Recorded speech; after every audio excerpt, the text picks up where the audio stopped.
What are they doing?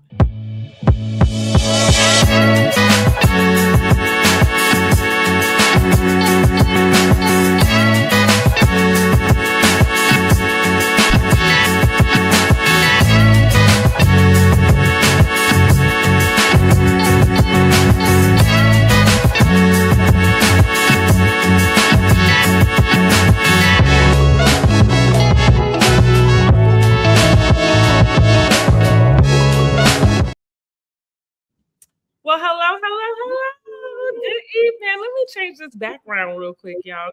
Oh, we started with Mary to Madison. There we go. Welcome back to my channel, guys. It's Brandy Janae, and I am joined today with Barb Meets World, Janessa. Johnny's. So that's Barb Meets World. She is going to be a new guest with me, and I'm going to guest on hers, and we're going to do some more reviews, y'all. So hopefully we'll do all three of us, myself, Word on the Curve, and Barb Meets World for our Real Housewives of Potomac Housewife Awards. Yay!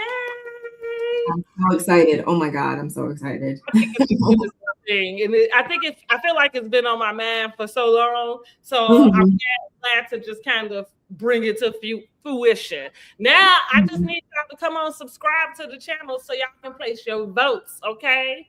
So we can get a real good, accurate depiction of what we think the girls did this season for Real Housewives of Potomac. And I think it's really fun and cute, right?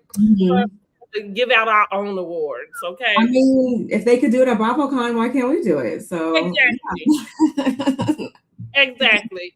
And listen, giving out that Housewife Award, speaking of BravoCon, I feel like that was the precursor to having Nene rejoin Ultimate Girl Trip, because I mentioned in the live review, I said, again, this is not to take anything away from Kandi, but as a housewife, I thought she didn't really bring much. It was her family, in my opinion, that kind of kept her interesting. But as far as her, like, she didn't really she didn't have anything really to say about anybody. She didn't really act. So I just thought it was very premature for her to be getting like the Housewife Achievement Award, or what was it called? Something like that? Housewives Achievement. Yeah, I think Housewives Achievement. Yeah, it was something. And I thought, you need to be giving that to Miss Nene Leakes. Like, of course. I think way down the line. I think we all low key know that it should have, been designated to Nene right off the bat, but obviously they were still mending fences and stuff. I've always respected Kandi as a businesswoman. To your point, I think she brought a lot in terms of the people around her. And I mean, yes, did we see her get married, open businesses, have kids and stuff like that on the show? Yes, of course. But no, her as a person, was I like, oh my God, Kandi is bringing it in this scene? Like, no, not exactly. She really skated. She was messy though a lot of times. She used to say a lot of things low key though, I feel, and she would never be called to the carpet for it, or she would always skate by. But she was messy low key. But she was. So yes, listen, y'all. Thank you for joining. Hi, Summer Morning Star. Thank you so much for commenting. Listen, make sure you subscribe to my channel so you can go over to the community tab and place your vote for Real Housewives of Potomac. Season 10 Housewife Awards. Okay, we have, I think, 7 categories to look for. So just let us know what you think and who should win. So listen, we're gonna switch this up a little bit, and we're gonna start off with Married to Medicine. Episode 9, Season 12, Unexpected Consequences. And of course, this is a continuation from the girls' trip that Contessa has planned. Put a pin in there. Because I give Contessa a lot of flack for her dressing. I give her a lot of flack for her being in things that do not even concern her.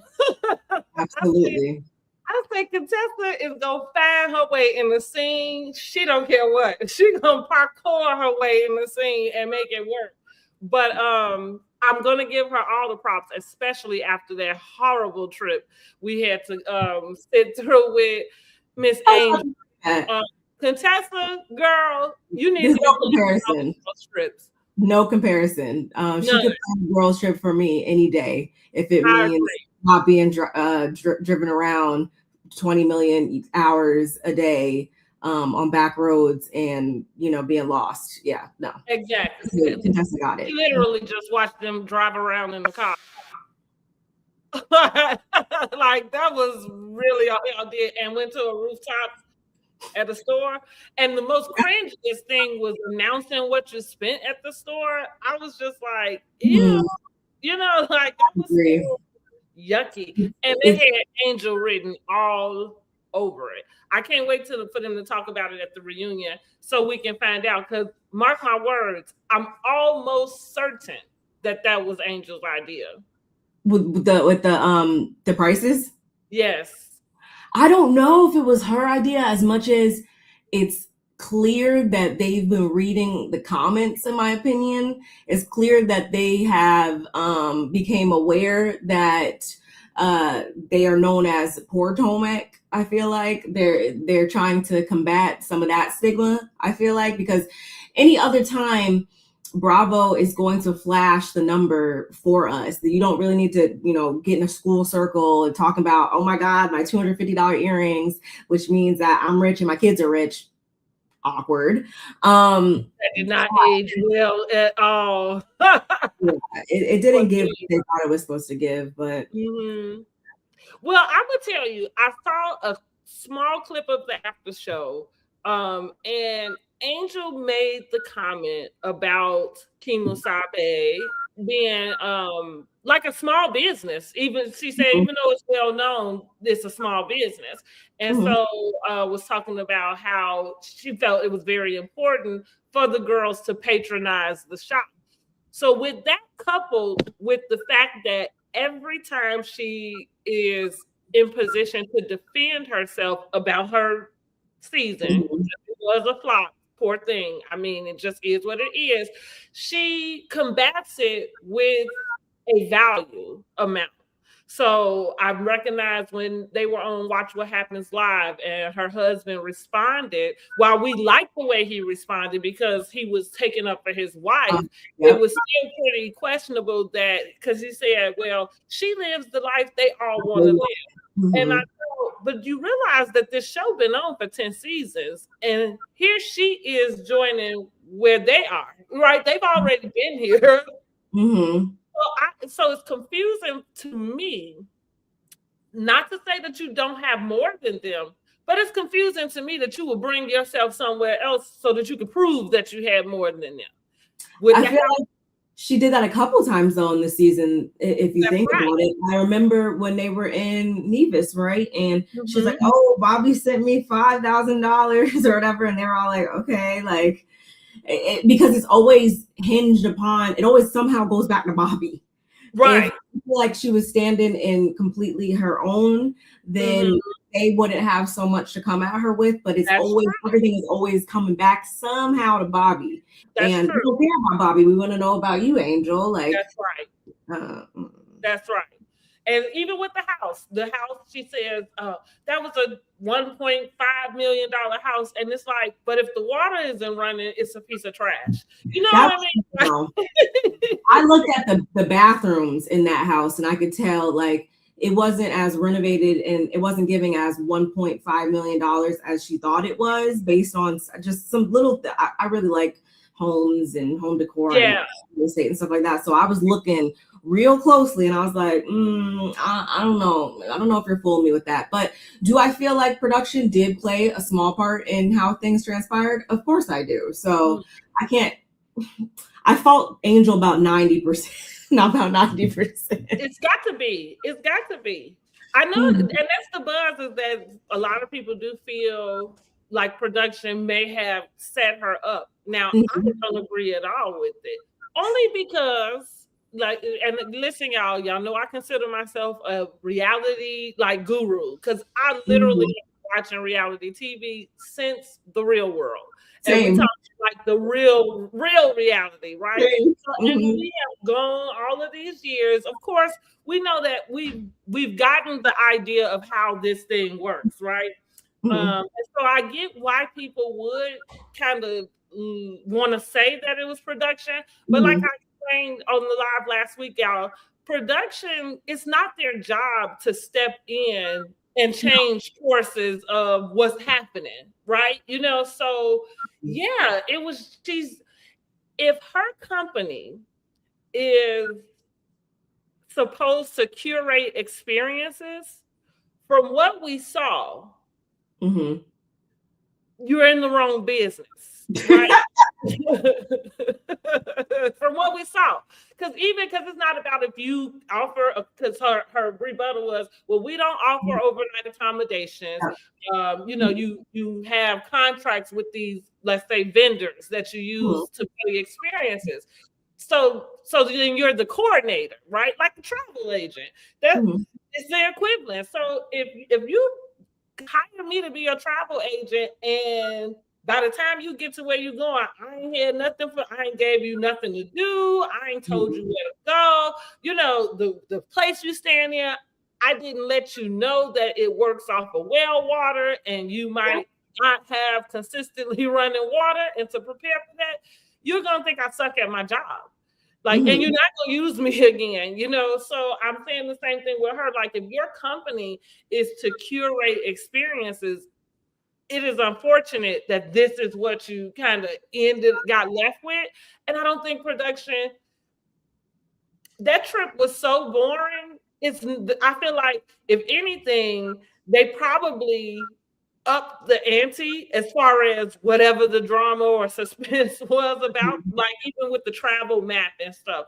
Because yeah, as boring as it was to watch them in the car, guess what production was at? In their damn car. Like right behind. Well, you had to think it made it probably put production in a stressful situation too, because they're like, it probably impacted filming times and all that type of stuff. So there was no content. Let's just start with that, because you didn't give them no content. She had numerous chances to correct the wrongs, and it's like she just kept like spiraling down, it seemed. And even as far as just communications, I feel like it was as simple as sending a text saying, hey ladies, change of plans, or hey, we're over here, or hey, is everybody good? Good morning, we're getting dressed, we're about to head that way. Like whatever it was, just I don't know why that group text wasn't blowing up the entire time that they were there. It was just it was the only thing that I feel like she did right and had going for herself in terms of that trip was the food. Each time they showed the food did look good. I will say that. Well, it's unfortunate that they didn't get to eat. It didn't look like it cost $10,000, but that's all I'm saying. They didn't get to eat the last meal though, which I did feel really bad for the chef and stuff, because that could have been a great way to promote his, business. That's right. So, that's right. He really dropped the ball in that one. Well, what I think, now this is kind of like me using the reality expertise. I feel like she made the number one rule, like housewife mistake, which was you came in with a predisposed idea of what you wanted to give us, what you wanted to show us. And the problem with that is, especially when it comes to production and editing and things, you don't get to control those things. You know what I mean? Like, you just don't. Like, you only are in control of what is filmed. You know what I mean? Like, what you are there to film, but you have no control over the way it's broken, cut, chopped, screwed, and, delivered to us. So I feel like for her, I think she knew she was starting this business. Anybody going on reality TV should have something that they want, outside to promote. So I feel like that's what her goal was, right? Like, let me get on this show, let me promote my business. And I feel like she used the show. To me, it looked like she treated them like a job, like coworkers. And that's the reason why the communication dropped. I feel like even that night at her house when she sent them all back, when they like, I was thinking that's way early. First of all, you separated the girls. And I knew then that was going to be a disaster, because what girls trip do you have and you take 3 of y'all and go an hour away from where everybody else is staying? That's not going to be fun to watch. And I feel like that's the most fun that we usually get is after hours. They take their, makeup off, whatever. They're peeking, twerking on the island or whatever. You get to see, like, you have a little fun, right? Playing games and stuff. That's what we really love to. My favorite parts of most seasons is getting them to the trip and to see how the trip is going to be. And it also gives me like aspiration. I've now, since I've done Dinner in the Sky. Where did I get that from? Atlanta Housewives, Oh, I remember that. Yeah. In Canada, yeah. Yeah, you did? No. I'm thinking back to seeing it. I remember they did do that. That's so cool. Yes, they did. I do too. I love a trip. So I'm always living vicariously through them and just going through those experiences. But this was a trip I didn't. I do still want to go to Colorado, but I'm definitely not going to. Why you didn't go to a weed dispensary or something? See, like that would have been fun. Like, because I'm not going to get on the slopes. So, and if I got anywhere that was close to where the slopes are, we're gonna be right in the cabin. Like, we're not going up on the like, type of tour, or like there's so many things there I feel like that they could have gotten into. And even with the accommodations, if you didn't have enough space in your home, fine, so be it. Why didn't you like get like a bunch of like tiny houses or something and put them on your property and like put up lights and that would have been a flex. Like, that would have been a real flex. I would have did that, but that's just me. And those girls, who stayed with her, Tia and Kay, it wasn't even like they were in the car, like chatting it up about how much fun they had. Like, I literally think when them cameras went down, Angel was off the clock and she was not moving, girls. They didn't see her probably until the morning, which that's awkward. Now we're just up in somebody's house, like, this is boring. Dang. Like, so I go back to, I put all of the blame 100% on Angel. Yeah. Oh, yes. She could have steered that in a positive direction, and for some odd reason, she just kept. And it's unfortunate because I don't have like a dislike for her. I usually can give a housewife another season. However, I remember when she brought out that information about the NFL wife spreading the rumor about her. Now, the 30,000 and if you was trapping your husband, that didn't matter to me. But I believe what that girl had to say about her being a mean girl. I believed it as soon as it came out her mouth. I said, I believe every word that lady is saying. I don't even know that lady. But the reason why is because why would you give people information like that where was they going to get that from? You know what I mean? It was like, so it had to be bubbling in you. And as I watched her, like I said it on the last review also, we are told what a mean girl looks like. And I think Giselle has gotten that rap because with her and Robin, because they're really friends, when they were together, they bantered, right? Because we didn't see that with Kay and Angel. They looked like they were practically strangers. All y'all did do was go to school. They've known each other for 20 years. They haven't been like clearly, this. I agree, clearly, And so I'm saying that to say it did look like Robin and Giselle, were ostracized to, you know what I'm saying, like in the club of their own while everybody else is over here. And when you're really friends with somebody, I don't know if anything is all that wrong with it. You know what I mean? Like outside of you, like specifically trying to pick on somebody. Mm-hmm. Now, when it comes to Angel, that's what I said, what we don't talk enough about is the mean girl who pretends to not be a mean girl. Because that's what I see from her. And again, going back to when she separated those girls, what girl does that for a girl's trip? And doesn't stand on business when called out about it. That's right. She's not doing that. Right. If you was feeling that way, she doesn't just stand in it. You were trying to be funny about certain things, and then when they call you out about it, it's like, oh no, that wasn't yes, it was the case. I also didn't care for how she was handling Wendy, as opposed to being more upset at Wendy compared to Giselle, who is the person that was starting and was actively like admitting and poking at you and saying certain things, but you always spoke for Wendy. So she has a lot to work on. If she does come back next season, she has a lot I feel like she needs to work on during the off season. However, I'm not as confident that she might be coming back next season now that I think of it, because of all the negative reviews and comments and stuff she was getting on her business, her Google page or whatever. That I don't agree with. That is I don't the weird parasocial relationships people try to form and try to pose as, different people. And no, you guys have never been at her business. You guys have never utilized her. She never been there either, from what we saw. Yeah, exactly. So y'all don't need to be down there. No, I agree. Comments and stuff like that, doing that I never will agree with. That's too far, right? That's too far. I totally 1000% agree with that. That's not cool.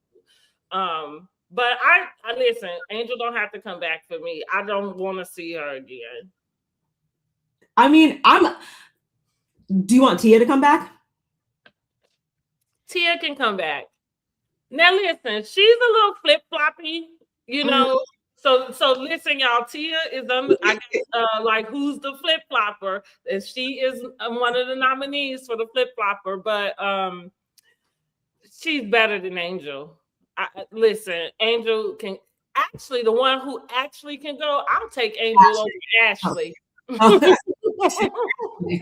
I think there is a very strong push from like pretty much everybody. I feel like out here is going saying we do not want to see Ashley. People have been saying that for like the last 3-4 seasons, and because you exploit your husband in her situation when she's not the housewife, it's you. And then you go sit up and try to play in my face like you weren't married to this man and had these problems. So now you act like you kind of act like that those things never happened. And you present yourself today as like this, sexually, free. Everything's over-sexualized. Yeah. It's just, you broke up with the boy just to get back with the boy. Just like no one cares about what she has to give. She's been trying to step it up as far as her fashions and all this. She's a culture vulture. That's what I think. And listen, I don't know, because somebody might say, well, she's half Black and maybe that gives her, some room to be a part of the culture. Maybe so. I'm just going off of what she's shown us. I ain't seen none of this before. So what I'm trying to figure out is who was this girl? Where has she been all this time? Right? Just the way she's talking. You putting it on. The mannerisms. The person that said that though, shout outs to, I don't know if you watch Bonnie Scotch, shout outs to my girl Bonnie. She actually is someone who brought up the fact that Ashley kind of gives like she's portraying like this idea of what she thinks Blackness is, and that reads to me every single time she tries to use certain language or certain phrases or certain certain things she does. It just seems so inauthentic at times. That's right. That's it. And the nail on the head. And I think, like you say, I think we're just over it. Like at first she was kind of in this messy space and she skated through with all of that. But that kind of becomes the problem when certain key characters are gone. Because now the spotlight is, on you bigger. And I don't like the way she exploited her mom and, now the sister about the dad and we don't even know this guy. Like, cut it out. Yeah. As an OG, she's doing so much more. Cool, Plenty of women out here sleeping with men that are trash. Like, your mama is not alone. No, unfortunately. She should be bringing in so much more as an OG, and she's just not. Like, she's simple. Not. He gets overshadowed by people that have been on the season 1, 2, that have been on 1 or 2 seasons, and she's been on for, you know, all 10. It's right. Yeah, exactly. So I'm kind of, they can give Angel another try, I guess, if they get rid of her. Like, because I am over Ashley altogether. I agree. Jackson. I agree. I am over her. So let's get into back to Married to Medicine. So what I was saying about the girls trip, that's how we got all over here, because Contessa deserves her props, okay, for planning this trip. So far, I am loving it. And she is finally appropriately dressed for what they are doing and where they are, because that's another gripe I give her a hard time about. Like, Contessa, girl, where are you going? Right? Awful. Oh my gosh. I don't know why she even owns her. It's not even that it's always bad as much as it's also like, why do you even own that? Like, it's out of place. She always have that in your closet. And it's like where you like the cowboy car shoot. It was like, now your body is everything, but girl, did you get the memo about what was going on? So strange to me. Oh my God.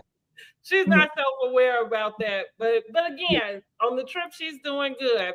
So we back at the villa. Heavenly joins the ladies right after we heard Simone say that Heavenly didn't show up because she was afraid of her. So apparently, what happened? Apparently, Heavenly complained to production, somebody, that Simone pushed her. When we saw Simone take her hand and say, "Don't touch me," Heavenly perceived that as a push. Heavenly perceived that as Simone being unhinged and aggressive. And I'm not exactly sure what she said, but I thought it was interesting that in this episode, she did admit to knowing what words to use to get herself out of being able to join the trip. And it's interesting. We still got another episode, but I thought nobody caught that, because what are we over here talking about if you already are going to admit that, hey, like basically like you blew something out of proportion, you know, and you know that you did. Yeah, that's one of those things that I wish she had been on Watch What Happens Live that after that episode, so Andy could have asked her to expound upon that, because what were you meaning specifically by that? Because that could definitely read as I never agree with people compromising ethics and morals and stuff like that. So yeah, if you're just trying to make something out of nothing, I can't get behind that. That's right. That's right. Yeah. And so now, and it kind of explains, because I feel like through the episode, I was having this just trying to understand why Simone was so upset about what she's, you know, in the sense of talking about her job and everything. Because I'm thinking, y'all on this show, like, I'm just trying to put it all together, you know, is what she said here really that, you know, like big of a deal? But to your point, when you're talking about you done went to my boss, because see, that's how I'm gonna get with you too. You know what I mean? Like, you go to my boss. It's not like we having a conversation where we're trying to work out whatever on our own. And what you do with the boss is, like you said, use these trigger and buzzwords, you know, that I don't agree with that behavior. Yeah, that could like harm my livelihood, like that. And so maybe that's, now that I'm saying that, that's probably where Simone is, because Simone and Jackie, they still work. You know what I mean? Like, even though I can't say though that I feel like at this point in time, with Simone being at least going on at least 30 years in her career, probably, I can't say that anything that she does on this show would be able to take away from the brand and the character in which she presents herself in the workplace. Though at the same time, I can't say that I see that happening, because if that was the case, she would have painted herself in a negative professional light the last 2 reunions, just the last 2 reunions. reunions, for instance, where she said things that I feel like were completely unhinged. So I can't necessarily get behind that logic of saying that, yeah, like, oh my God, you could have like ruined my business and da da da. But do I agree at the same time that as it was presented, does it seem as though Heavenly, I like the word choice that Toya used in her interview with Carlos that just came out. I gotta still watch that. She said that when Simone removed Heavenly's hand around her, I will agree with that. The gesture did seem like a removal more than it seemed like a get your hand. Yes, but going back to Heavenly and Carlos's conversation that they do in their weekly recaps or whatever, Heavenly said that there was a lot more with that we didn't see, where Simone was just going in and going off and whoop-de-whoop-de-woo. So I do feel like a bit more was added and subtracted from both sides. That's where they should just agree to disagree and let bygones be bygones, more so than this side needs to apologize to this side or whatever. That no. Now let's talk about Miss Jackie though. So in this same scene, Jackie is pulling Simone to the side, wanting to plead with her about being able to listen to Heavenly, letting Heavenly talk and get out what she wants to get out. And of course, throughout the course of the years, we know that Simone and Jackie have this rift about Jackie's friendship with Heavenly, and Simone feeling like Jackie does not, I don't want to use the word take up for her, but I think that's the term she would use. But I really want to say, like, Jackie doesn't speak up for what she should speak up for, like a right and a wrong. You know what I mean? Like, and that's just kind of, I feel like what Simone want to see from her as a friend. You know, like, I wouldn't want a friend, even if you had a mutual friend, like if you know that friend has done something to me wrong, don't come over here talking me down, you know what I mean, about my feelings about it. Like, tell your friend, you know, like, you're wrong, friend, you know what I mean? Like, you shouldn't do that. But I also do think that when you know who people are, like Jackie seems to me to be non-confrontational. So I think that's probably where we see a lot of her silence. It's not that she wouldn't say anything, but when it comes to Simone or Heavenly, those are not two, because you're going to get into some type of word battle. You know what I mean? Like, you're not going to say what you say and they just kind of be like, yeah, well, okay, Jackie, you know what I mean? Not usually. We saw Heavenly kind of do that with Jackie in this episode, which that also, I'm going to just get this out really quick. What I determined with Heavenly, and this is why Toya got her foot on her neck, everybody seemed to have agreed that they want to support Heavenly in her campaign. And so I think collectively, everybody seems to be working to keep Heavenly in a space that keeps Heavenly from looking like she's crashing out. You know, your mama, you know how she does. So, and I think Simone and Simone and Toya are not here for the shit. Excuse my French, but they're not here for it. And to a degree, do I understand how Toya would take any opportunity to come to Heavenly with the same smoke that Heavenly has came to her with in the past? Totally understand that.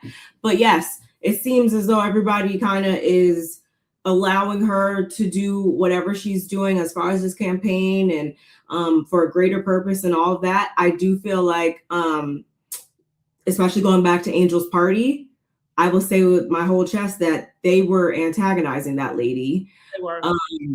To the point, going back to how Simone is feeling like, oh, well, you could have potentially painted me in a negative light professionally. What do you think you guys could have did to her campaign by continuing to poke at her about stuff that has nothing to do with anything? Because at the end of the day, call Heavenly whatever you want, but I like to think that as a person who owns their own business, has employees, has all these different accomplishments and accolades out here, I like to think she knows how to conduct herself when need be. So no, I don't think that she needs you guys to set up different social experiments to test and make sure she can, withstand, to be under the fire of politics and stuff like that. No, I think she knows what she's getting herself into. And I think we can, the two things are not mutually exclusive, in my opinion, but they're trying to make them be. And that's where I agree. And not for nothing, listen, I agree with you. Like, I understand, because I've been watching the same thing you guys have been, watching. But at the same time, I'm like, what she's doing is so much greater than whatever it is that's going on, you know what I mean, on this show. And maybe you ain't, if you don't want to prop her up or help, support her goal, maybe you just leave her alone. It feels very haterish. Especially like going back some episodes, was that the family reunion episode or whatever? For instance, I really didn't care for how Toya, again, I understand why you have all the smoke for Heavenly, but at the same time, you calling out the fact that her son is not here or trying to make light of that in front of her other son. Like, why did you need to do that? That was so unnecessary to me, because Heavenly has, said so many different negative things to you on the show. I will agree, but I don't ever recall her saying anything crazy in front of your kids. So why did you need to? Or even one thing, but like Toya is going out of her way to just play up this season, and I can't get past it's not it. A good look. Oh my God, it makes me want to grit my teeth. Yeah, it's not a good look. And to going like what you said, nor has she ever really kind of said anything about your children. So when the housewife rules, everybody said kids are off limits. That's what they're talking about, like what you're doing. He's not a part of the show. So whether even, and like you said, I know the point is y'all think that Heavenly is always pretending she doesn't have any problems. And look here, you know that's a damn lie. Who are you around that don't have any problems? Just because she's not exposing them to you doesn't really mean she don't have them. And so when it comes to this, what happened with her son, it feels like you, as one mom to another, you can have a little bit of compassion about that situation because her husband didn't tell her, first of all. But then the other thing is just like none of us care I mean, the most that we care about is that he walked away and is okay, right? Like, that's what we okay with. But as far as why they didn't say anything and what exactly happened, exactly, no one cares. I really don't. He's grown, because at the same time, that's a grown man. Like, whatever happened behind their family's closed doors is what happened in that regard, because that is not about Heavenly, that's about her son. So I always try to lend enough respect to the kids and the additional family members on this show that are still able and are still deserving of a certain level of security and a certain level of privacy, I should say. That's right. They didn't have the show, she did. So, and that's exactly it. So so that is what is making Toya is giving hater vibes. Even with Simone is usually my favorite of the cast. I'm not really I'm not really feeling this little grip that she got with Heavenly. And again, I think because for me, I just look at a bigger picture and it's like, hey, now what y'all could decide is that maybe y'all don't want to film with her anymore, and maybe you just let her go off and do what she's doing. I guess I'm okay with that. But what y'all doing, like you said, picking and prodding and, trying to get her in the space, I don't think that's cool. Like, I don't think that's cool at all. No. Let me see what else we got that was in that scene. Because I think we got Heavenly I said she's in the room with Quad. What is she talking to Quad about? So that's how she got there. Quad called her up, told her the girls talking trash about me, and save face. So I think Heavenly told Quad her version of what happened at Angel's party. Quad said it sounded different than the way Simone gave it to her. I mean, her version did sound different to me too, because I don't feel like I saw that. She cooked you. And I think and let me just give Simone this bit of credit. This is probably why she had been a favorite of mine for all this time. I think Simone feels like she's genuinely herself. I like that. Like in right, wrong, or indifferent. If you comfortable with who you are and in yourself, I like that. You're for a person. I think she definitely does show up as herself, and I think that's exactly what she gets on my nerves. Yes, I feel like when she does blurt out those going back to the last two reunions, when she blurted out some wild stuff and came at Quad in some wild ways. No, I think that was 100% her. She's showing all of her teeth, at whoever. I think that's I think maybe I relate to her because maybe I might do some of those things. I think that is truly Simone. So I'm always going to commend and appreciate the ladies for showing up, regardless if we like it or don't like it. We applaud you for showing up and being real when so many people show up and their real selves. Sure. And so I think in that moment, right, her saying, "I don't want to do this with you," I understood that, right? And I feel like if you know you done pissed the lady off, why would you come and do that? You know what I mean? Like, why invade my space if you know that we're not here? You know what I mean? So I think that's gonna go back and forth. I feel like as the episode ends, we do see Simone and Heavenly kind of talking to her, but I think it's a little too late. Yeah, it's a little too late for that. So let's get back to, we see the guys. Of course, that's one thing I like about Married to Medicine. Yes. I love the way they incorporate their husbands. And the husbands really have like a very good banter. I like Steve. So we see Steve and Scott all with their kids. A lot of the ladies are away. Shopping with Cecil. Okay, Cecil is with his boys, his young kids that's still in their pockets. And so he's talking to them about what Simone feeling basically unappreciated and maxed out, tapped out to the, basically. Cecil expresses that most of the disagreements that they have to do with their children. The kids don't feel bad. Them young adults don't feel bad about it at all. No, they don't. Wedge that's being driven between their parents. They don't care that they're about 85 to 90% the reason why.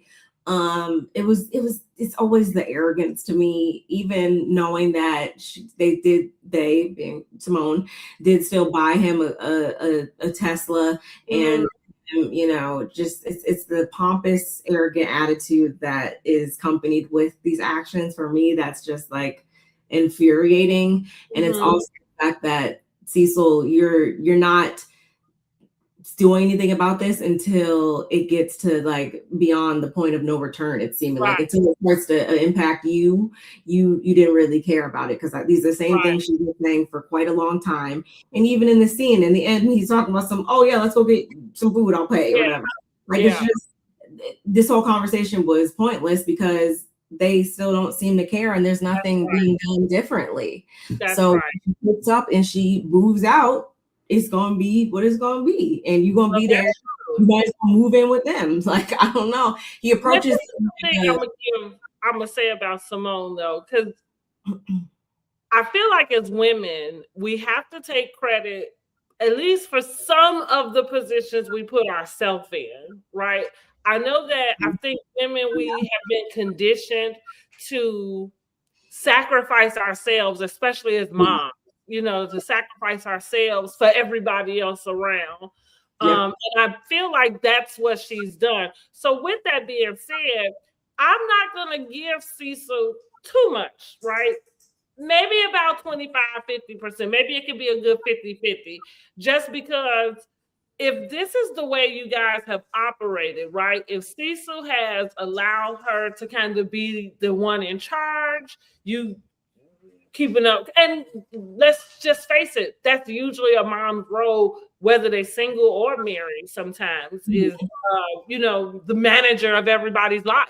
You know what I mean? And so now that you're kind of tired, because when you sacrifice yourself, that's where you end up with resentment, and because nobody asked you to sacrifice yourself, and so now you've given all you had and didn't have, and nobody's reciprocating what you gave. And I'm not saying that they should not, but what I am saying is, because they didn't ask and you just kind of volunteered and you gave, sometimes it's a little hard to come back now and then be like, but hey, like, I don't feel, you know what I'm saying? That's when you have to look in this moment about that, when y'all haven't, that's not the dynamic of the relationship you set up with him. Yeah, it's like you cheated yourself at that point. And it's a sucky situation to be in. And that applies to a lot of different things and approaches in life. And I'm sure to a degree she does, for lack of better words, blame herself for the situation that they're in. I think everybody played a role in it. I don't think it's blame yourself. Let's change that. It's just being accountable. Like I'm in this place where, especially with my beauty brand, just kind of promoting like healing and for your purpose and stuff. And so what I mean, sometimes we just have to be accountable, not blame. We talk like, some of us are believers. You hear a lot of people talk about, I joke about how you put God in everything. And sometimes you're just living through your consequence of the decisions that you made, and you just really have to be real about that. You know what I'm saying? Literally the title of the episode, Unexpected Consequences. That's right. I don't think, obviously, I don't think that this is the situation that she saw herself in, or even that she regrets showing up for her kids and stuff. Right. Do I think that she is over there just completely hating her life? No, I don't. But I don't think it's sustainable for them to keep having these same issues, especially as they move on into the golden years, and like they should be living their best life right now. Now, listen, at the age that they are, like when they talked about the law school, I am of the same belief. As a single mom, I sacrifice myself to give my children just something better than what was given, or what I, had. And so with that, you take the good with the bad, but then there had to be some responsibility. So I agree with Simone and with you, that there's an entitlement that you feel when you want to decide to go to law school, that your mom should pay for that. Now, if your mother paid for your undergrad, I agree with Simone. I think law school should be on you, like, because it's hard, and the $60,000 credit, like, it's like pick one, choose one. Like, I don't think she's saying she's trying to kick you out tomorrow, or like, I think she wants some responsibility. She's still very much in a place of, she's not saying I'm trying to completely cut you off. She's just saying like there has to be some limit. And just as an adult out here, I don't understand how you can't see like, maybe there is some truth to this, and maybe I should start trying to make my own way, because as children, it's never, or as a parent even, like, it's never to just go about parenthood as, oh, I need to continue to do for my child, as you should be setting your child up for when you're no longer here. And right now they're like, it's not. And even some of the lessons that they have to learn by experience, it's like, so to, like, it is, as moms, we want to shelter and protect them so much, but like, as my boys are, leaving the nest and going out, and I've had to really reconcile with, like, I don't have to manage them anymore. They're not my responsibility to manage. And that takes some time. It don't happen as fast as they wanted to, or maybe even you. But you kind of shift, like, and so now it's more just like advisor, right? And there are just some things that you only get from life, like, and I could tell you this and that, and I mean, sometimes me and my friend joked about it. This is about as women. Everybody thinks that they can't have kids until they have kids. Until you actually get pregnant. Every girl I ever have known has always said that they thought they couldn't have children, but that was because they had never been pregnant, right? I can understand that completely. Yeah.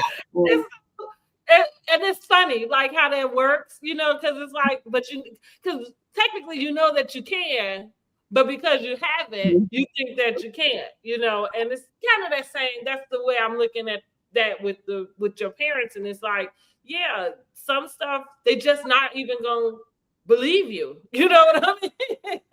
They're gonna have to go through, some things. You know what I mean? Some. And so a lot of times when I'm praying about my children, I just pray that they make good decisions,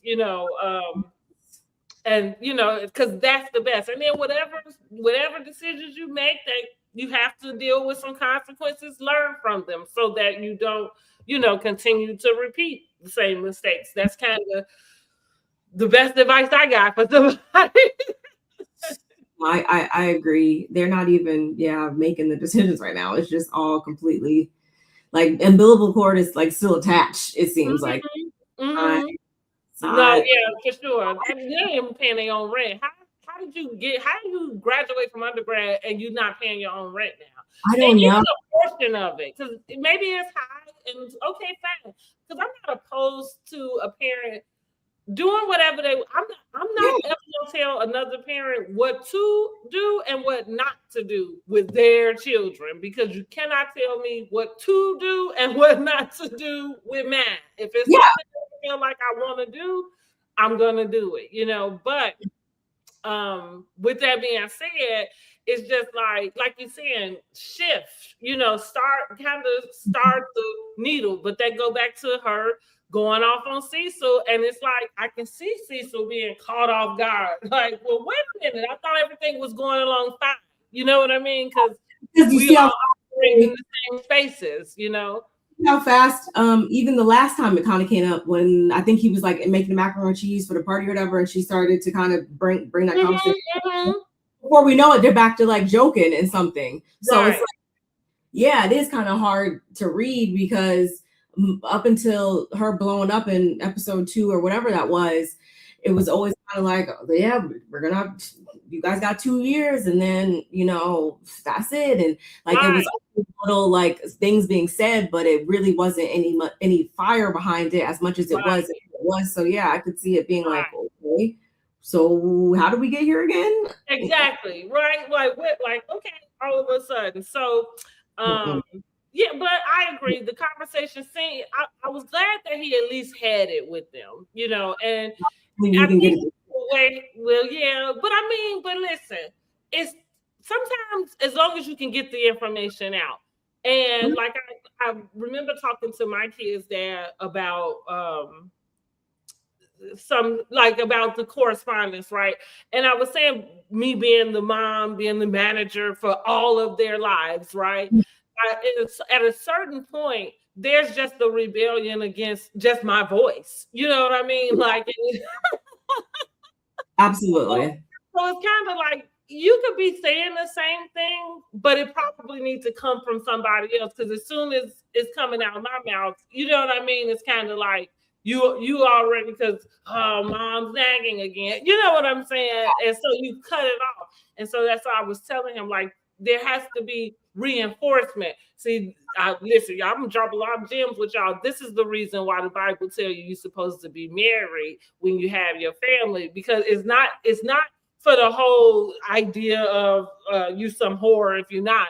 It's for the idea that there is somebody supposed to be there with you to reinforce what's going on and the way that this family is supposed to, flourish and move. And so, like, again, so going.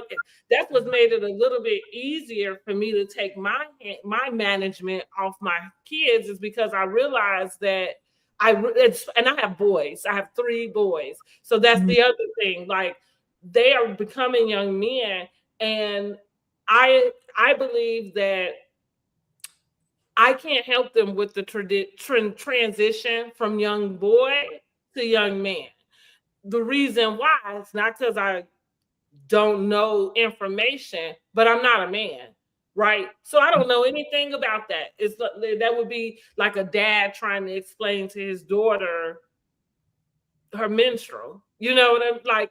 He could give you technical components about it, but he has no idea. You know, like what any of that is, what it's like, what none of it. So, and it's the same for me. Like, I think young men all have what I would call a rite to passage. And part of that is starting to make their own decisions, and probably like I said, I don't know if I want to use the term rebelling, but there's a repel. I think that's a better word, like a repelling against what your mom has been, you know, like, oh, it's your mom's voice every day, you know. Like this and that. And now you're in this place where you are excited to just make your own decision, in a sense. Absolutely.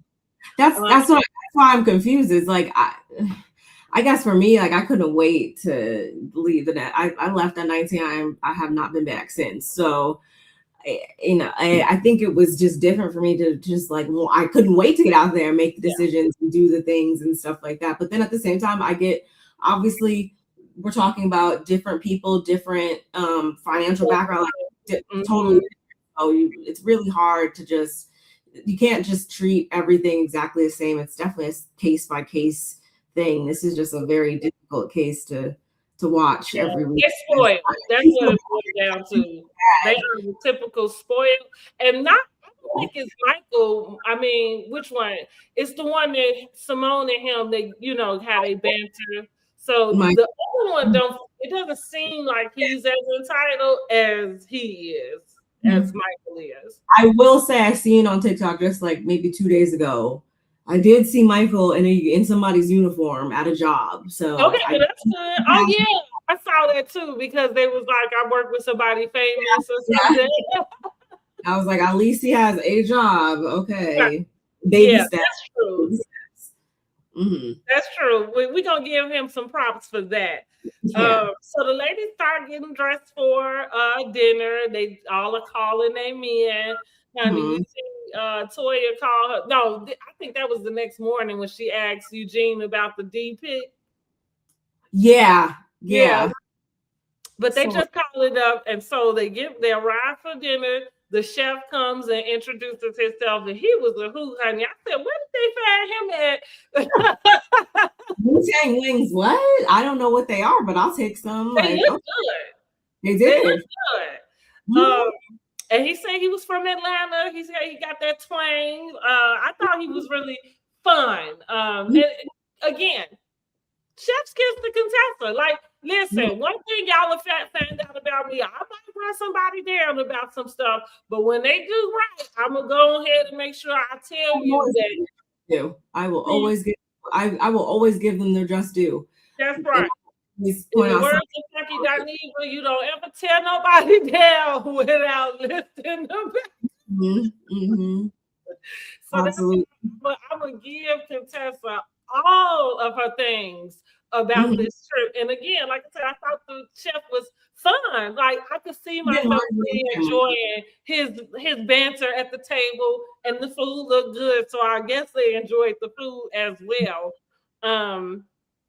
So Quad suggests someone give Simone, Quad suggests someone, or Simone says grace. Oh, that's what she did, right? She wanted, Simone is not here for it. She is checked out. She says no.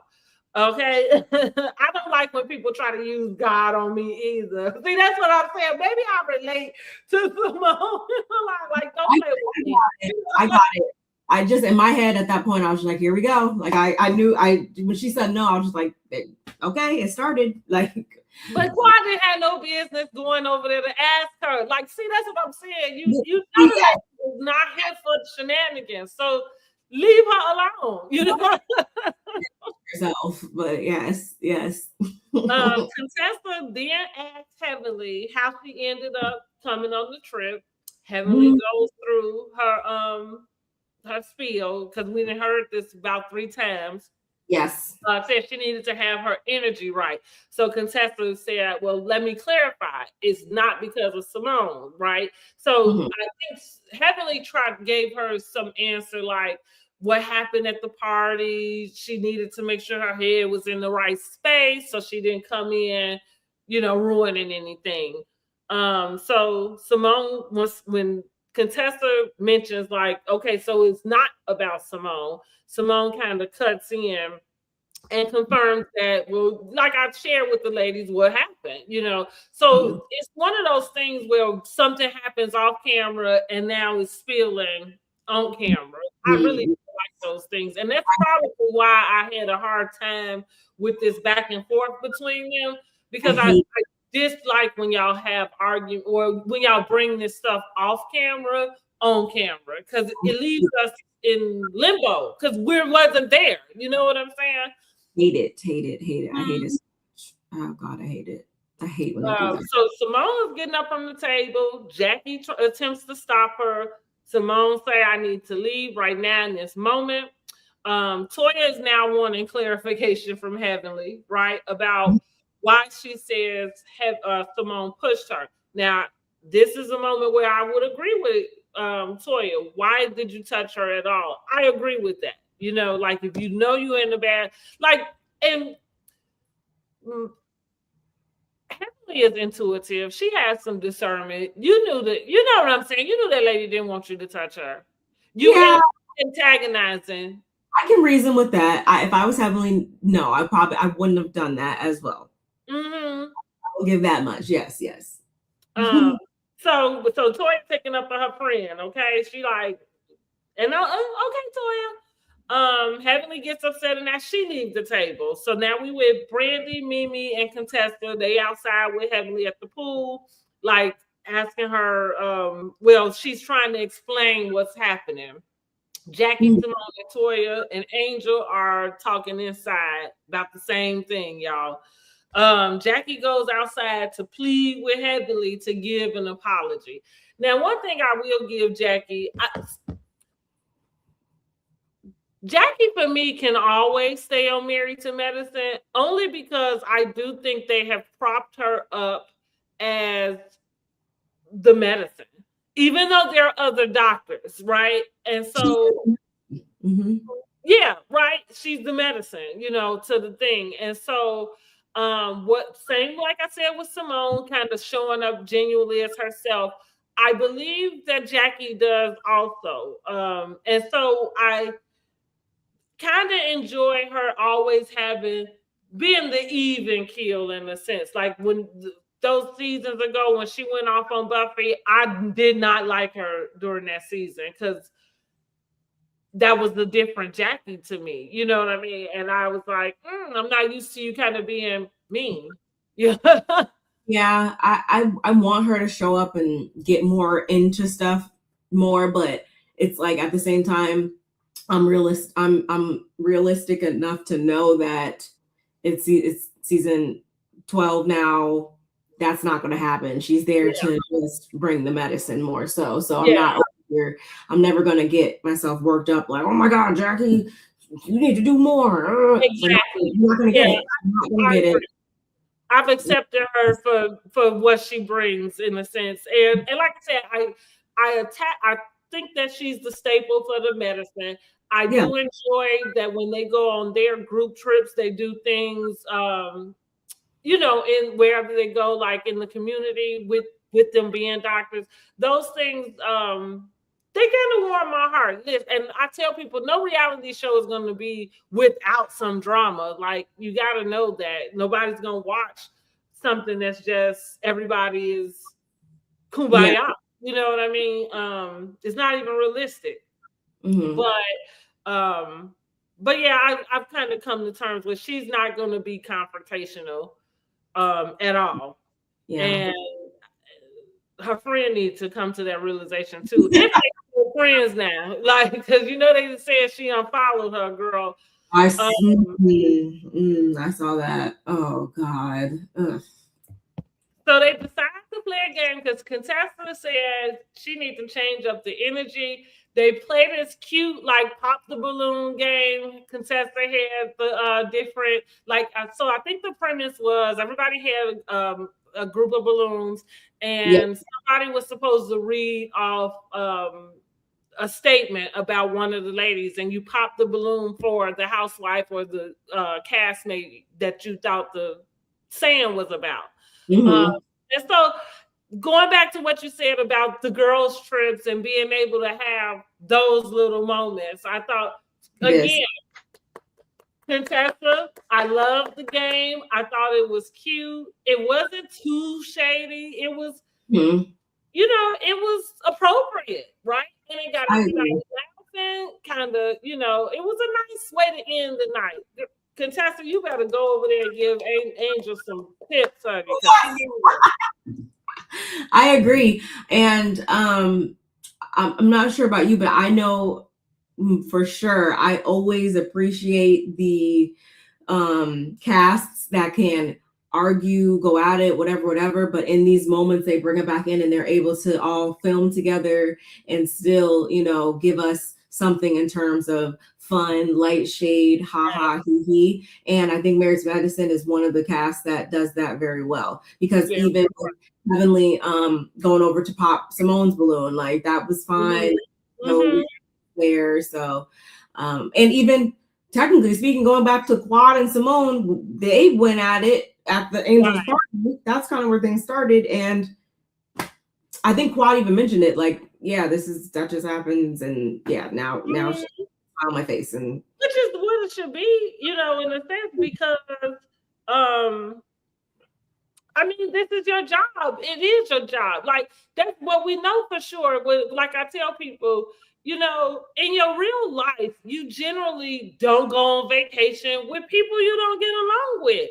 That's just that.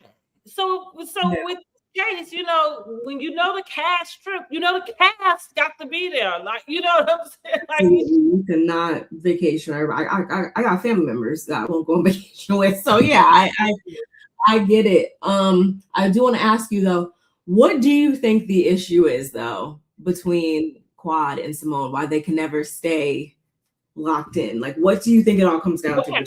So I think, going back to Simone, I think Simone has called Quad out quite a few times, and I think that she is not exaggerating, because I do follow Quad on Instagram. Quad, when filming is over, she don't hang with these girls. She be Portia, Yandy. Yeah, she be right. Even for me, Quad, I don't know why she's still here, right? I don't dislike Quad, but I would be okay if she didn't come back for another season. Like, I'm not going to miss her. Maybe she should go over to Atlanta Housewives or to Love and Hip Hop or something else, because I agree with you. Those are your friends. Like, this is who you go on vacation with. Y'all all out in Ghana. Because I clocked her being broke up from King. I clocked it around Christmas. Now, Angel, Yandy, her, I think they were all in. Right. Whatever. I was like, oh, okay. Yeah, and that was for New Year. I think they do what they call it, Detty. Yeah, something like that. Yeah, some sort of celebration. I said I seen them out dancing, having a great time. So and you could, because Yandy is going through what she's going through with her man. If the writing was on the wall, at least for me, I was like, oh yeah, they're not together. Now, I clocked it around Christmas because everybody was posting their pictures, and I noticed that they hadn't. And then the episode came up where they were having that discussion about the fertility. And so I said it to myself. I said, did we just watch the breakup? Because I think we felt like a breaking up conversation for me. It was a breaking up conversation for me when they couldn't even agree on living in one house. Like, there was too many things And maybe you will find a little bit of truth in some of the things that Toya pointed out in her interview with Carlos. When you watch it, that is one of the things that was brought up. Like, you know, they kind of didn't really solidify that foundation before moving on to something as serious as kids and IVF and all these different things. I definitely do agree with that. I feel like that was expedited because of, you know, age and all these different things. So I peeped it too. I was happy that I honestly did think though that they were going to have a baby and then break up, and that's what I like really didn't like. And what good is that, right? Exactly. So I'm glad that the breakup happened. There's no kids. There's no strings attached. Y'all can just go your separate ways and be happy. But I think Simone thinks Quad is phony. That's what I think. And maybe phony, I'm gonna use, I don't want to call it fake, but I do. I think phony. And it would be appropriate if you only hang around me when it's time for for us to do the job. And then when you get with me, we supposed to be like besties, but I haven't heard from you, and I'm not a huge clingy friend. Like I have friendships that we don't have to.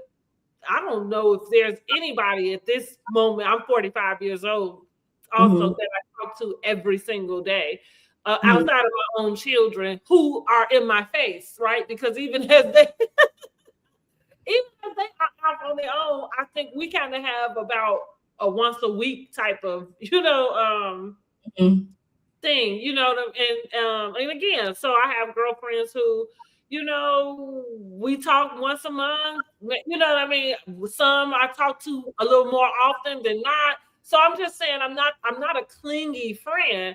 However, and I don't require a clingy friend. I prefer not to have a clingy friend because I need my space. I am a Gemini, okay? Me too. You too, when your birthday? May 30th. Well, you're right. You're a May Gemini, so you are the best. I'm June 17th. Okay. Okay. I don't think most Geminis I know, like we're right around like within a week back. Usually I found somebody who's Gemini myself. That's cool. So like I said, I need my space. So with that being said, I will tell people a lot that it was a saying I put on my Facebook. It was like I don't fake anything. You know what I mean? Like I'm generally, most people know where they stand with me in general. Like, and it's not like I don't have to necessarily say it directly to you, but it shows up in my actions. You know what I mean? So like most people know if I fool with them or not. And so saying that to say, somebody who you don't really know where you stand with them because they are in and out, you know what I'm saying? Like, you feel like something I don't want to give energy to, because as soon as I give you this energy, then now you all somewhere else having a good old time. Where's my phone call to go to Ghana? You know, like where? I understand where you're coming from. I feel like Simone just doesn't like. Oh, in that sister circle, that was what really did it. I think it's that. I think that I'm kind of the belief of it has something to do with Simone maybe seeing Quad doing and living a certain way and stuff like that, and her just genuinely not. I think it also goes back to Greg too, and quote unquote how she handled things with him and their divorce and all that. Like, I feel like it's just her genuinely just not really liking Quad. And it's not to say that Quad's been perfect either, but I really just think it all falls on Simone. Well, you might be right about that. Maybe she do just really don't like her. I don't understand the point about the whole looking up of things, like the VIN number. But listen, I'm kind of like, when it comes to Quad, I'm thinking, like, sometimes I just wonder, why do people give things energy that really don't require it? You know, like if she's looking at your information, so what? That's her time that she's taking it, you know what I mean, out of her house. But if you present yourself as my friend and you're doing stuff like that, that is kind of weird, I feel like, rather than I would rather you just ask me point blank, like, girl, I get y'all just. Did he really give you that car though? Because I did see you all together. Like, I just want to know. She wouldn't believe anything that she told her. Exactly. Yeah. I do think though, going back to that, I'm glad you brought it up. It is I feel like a part that a lot of people are overlooking with that though is, and just so people know I'm not biased, Heavenly, I didn't really like that she brought that up when she did, because when you think about it, if you're supposed to be Quad's friend, why did you not tell her that a long time ago when it first happened? Why did you have to wait? Clock it, because you not that's the type of real B I am, right? Because you keep telling me something, you like, why am I just hearing this from you? I'm not gonna question that person, because again, whatever that person is overdoing, if my stuff is legit and in order, ain't no reason for me to be up in arms with, you know what I mean? But if you sat on this information and, like you said, the only way it's coming out now is because y'all mad, now I'm looking at you cross-eyed, not her. You know, yeah, I agree. She should. Yeah. And Heavenly was being messy about it, for sure. Mm-hmm. So we know that Quad has not shared with the ladies about her fertility journey, or about the fact that none of her eggs are viable. Listen, I feel bad for, this is another thing I'm about to say about Quad, which is why her time is up. I think her time has been up, but they keep like trying to pull. So, like, to your point, all of a sudden here we are with this fertility journey. Mm-hmm. Now, let me speak candid. And I love women, right? I would definitely consider myself a feminist, but I think I'm a realist feminist, right? You know, like, so it's not this thing of like, I hate men, but it's more like, I do think that women have a great power within them, and we are deserving of so much more, you know, like, yeah. I love us, okay? However, I am very, and this is a show, we here to do reviews, we here to set judgments. I remember, we all remember when she was with Greg, he wanted that baby so bad. She seemed to be, I remember having the opinion that Quad did not want children in general, not anything that, even though she explained it to us that, oh, the marriage wasn't right, I didn't think this would be a good situation to bring a baby in. Now, while that sounds so responsible, right? At the time, we can all say, okay, that's understandable, because I got kids. I'm just about to tell you, it ain't never a good time to have kids. I mean, now, even if you got all the finances, right? Like, kids is a monkey wrench nobody's ready for, you know? I can understand that, yes. Right? Nobody's ready for it, right? You know, so because you don't know, and that's part of, you don't get to, like, you can be healthy, you can do all the things, go to your doctor, you just don't know what is about to happen until that baby is in your arms. And then when it comes to you in a relationship, it changes the dynamics of everything. So now that there is something like, if you don't have a good foundation before, it's probably not a great idea to decide to walk into a decision about starting a family, you know. Absolutely. So with that, I let it go. So going back with the type of feminist I am, I'm okay with women deciding that they don't want to have children. I am not of the belief that every woman has to be a mother. I don't believe that. Now, if you want to, cool, great. And I'm gonna tell you, it is one of the, you have kids, it's an experience that nobody can tell you. You have, like, it is something amazing to be a part of, you know, to grow something in your body and to take over your body. And then to, you know, like, to give birth, and just to the transformation of what your body is even capable of doing in that stage, you know, it is something that it's something. That's all I can say, you know. However, again, but I don't think that just because you're a woman, that is the purpose that you've been put here for. I think it's okay that if you don't want to, that you don't. And I feel like we should give women more permission to sit in that type of space and not feel bad about it. Because I think when the fertility issues come up now, and so going back to the things I don't like somebody using certain circumstances to evoke an emotion out of me, right? So again, I gave Quad that many years ago because I determined from her conversation, from her action, body language, all of it. I said, Quad don't want to have any kids, and that's okay, right? But that's not something that you're comfortable with blurting out. And I guess maybe you feel like maybe you would change your mind. So let's go back now. Let's fast forward to her with King. It didn't make sense to me. It feels like a ploy for a storyline. Now I know that's a long, like the long jump. You think somebody's gonna go have fertility treatments all the way in Ghana specifically for a storyline? My answer is yes. Now, not specifically for a storyline, but I think that it all lined up, right? It's very attractive when you can see a man being a father to his child, children. It's sexy to me. I like to spend time with the kids, So for me, I kind of said, "Oh, I understand." Like she got with this guy.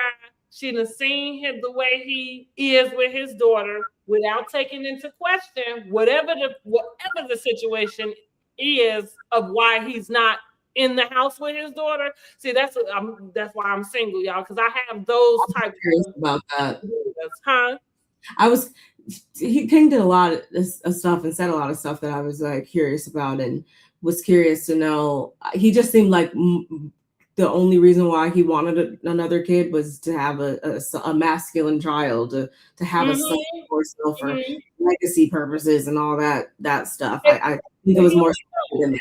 How would you let a man talk to you about helping him with his legacy and he hasn't even married you? Because that would be why you were able to at least to get me to give you a part of your legacy, right? You don't have to give it to me.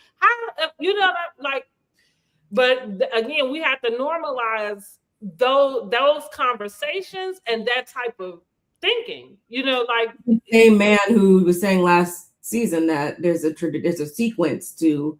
Remember when they're talking about moving in and stuff like that? There's an order to things or whatever. So I think they were coming from two different places and two different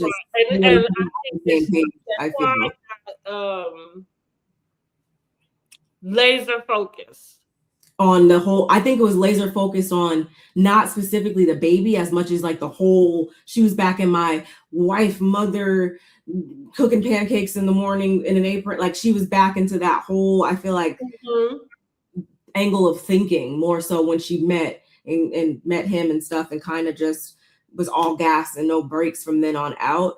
I do think that, to your point, when she was single, doing whatever, like she was completely not even thinking about that until she was thinking about it.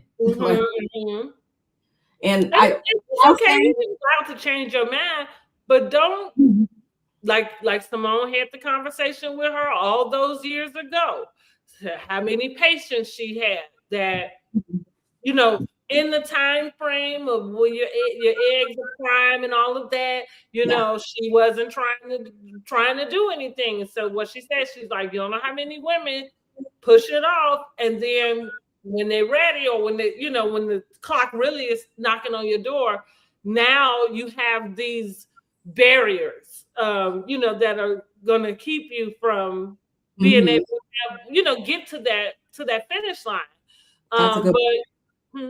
I feel like that's a good point too, because knowing how purposeful Quad is about a lot of stuff, I feel like in her life, she would have froze her eggs if she really was thinking about motherhood, I feel. And I will say too, because I know people in my own personal life who at one point in time didn't want kids, didn't think about kids or anything like that. And it had everything to do with the person they were with. So I do feel like you can change your mind depending on who you're with. I think all these things are it's interesting that you would say it that way, because now I'm thinking, well, wouldn't that bring up a different question, like, why are you with this person? If you know what I mean? Yeah. Well, yeah, I've seen it happen. Like, if you knew you wanted to have kids, but not with this man, then I think that you. No, that's a problem. I'm more so I'm saying from the angle of knowing the people that just were like, no, I'm fine in my life. Like I like, just us, or not looking at it as a broken thing, and then getting out of it and realizing, oh wait, subconsciously it was always because I never, felt either secure subconsciously. Or Jeannie Mai, whatever her name is, she's a good example with her first marriage, because they had decided, they both said that they didn't want children, and so that was, it was kind of the thing. Of course, if you don't want kids, you got to get with somebody who doesn't want them also. But her husband changed his mind. Yep. About it. So that's how they ended up with the divorce. But to your point, in turn, she has her daughter with Easy now, which would say that she changed her mind also, about that. So you might, listen, I can give grace for that. Like, I can be a stickler about some things, but I can give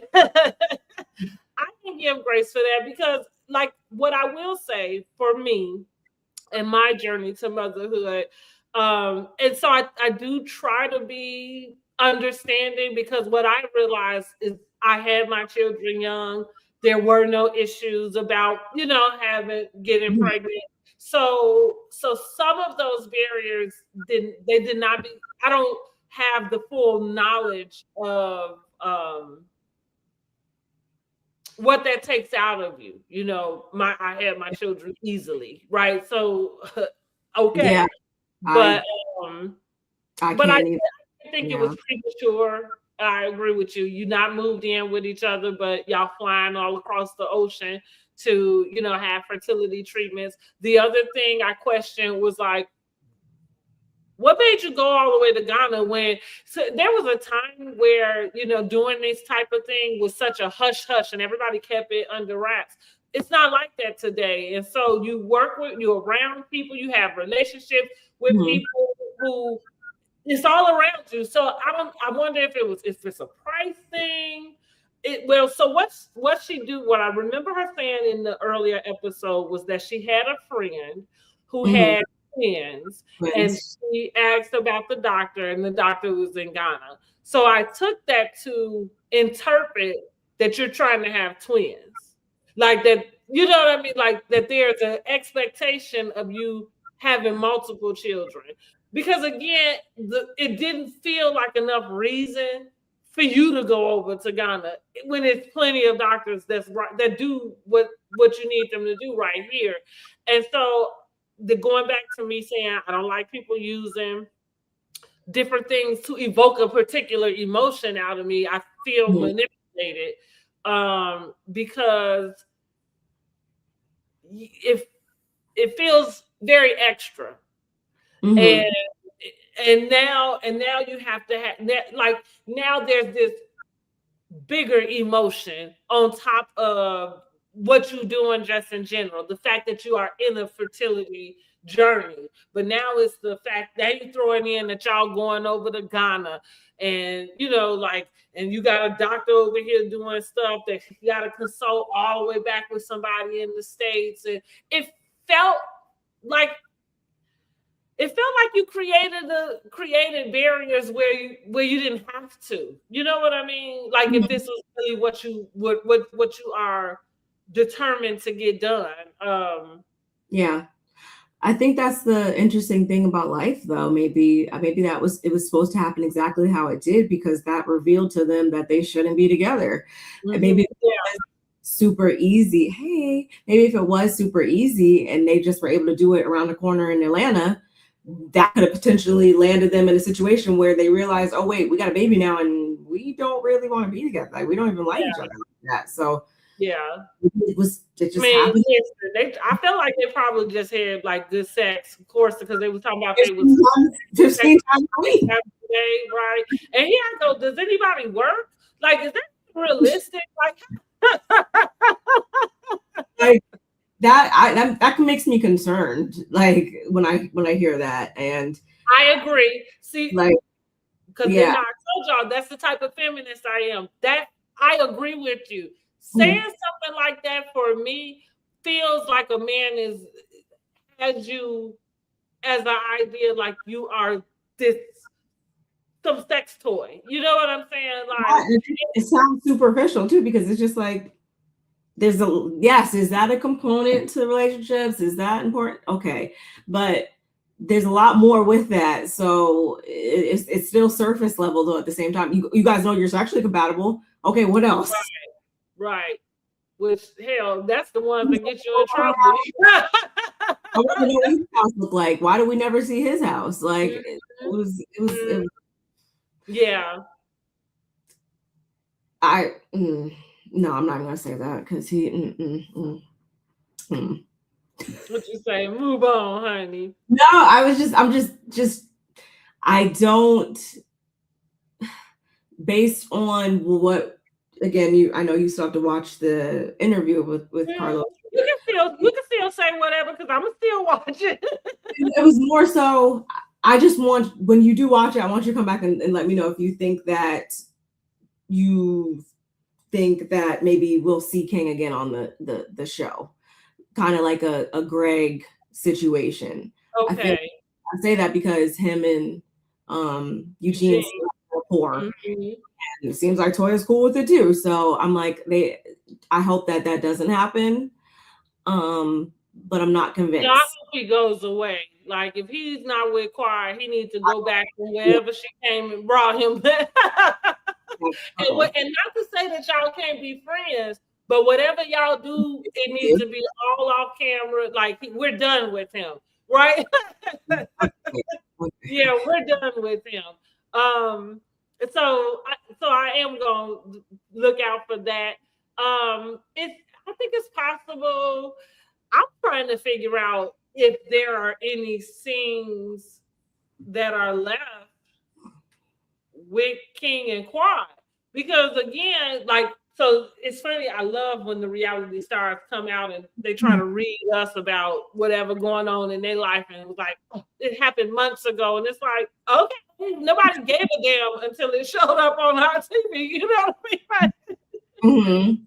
You know what I'm saying? Like, somebody might be checking for what's going on with Quad and King off season, but most of us are not. Like, so the only reason why, if y'all were together, became of interest is because the season is on right now, So back to that, she's like, oh, it happened months ago, and so I'm thinking that's what made me think like that conversation, because that was a very uncomfortable conversation. I felt bad for Choir because she cried, it felt desperate, right? She agreed. She said, if it's the money, I'll pay for it myself. It felt desperate, like she was about to beg this man to stay with her. Oh, that's where I especially started to get off the bus, because I'm like, you're talking about, like, if it's the money, I'll pay for it. Yeah. And it was like, no, this is not alignment, girl. Like, abort mission. Sit down one. Like, that's who Carlos needs to interview, because I need to just hear, where was your head at during the season? And maybe we'll get some of that at the reunion, but I really just want to know where her head completely was in this relationship, because it's reading all over the place. I feel like a level-headed Quad that was making the decision like what she did, like not to give Greg a child because of the state of their relationship. It didn't feel like the two Quads, the brain was the same Quad.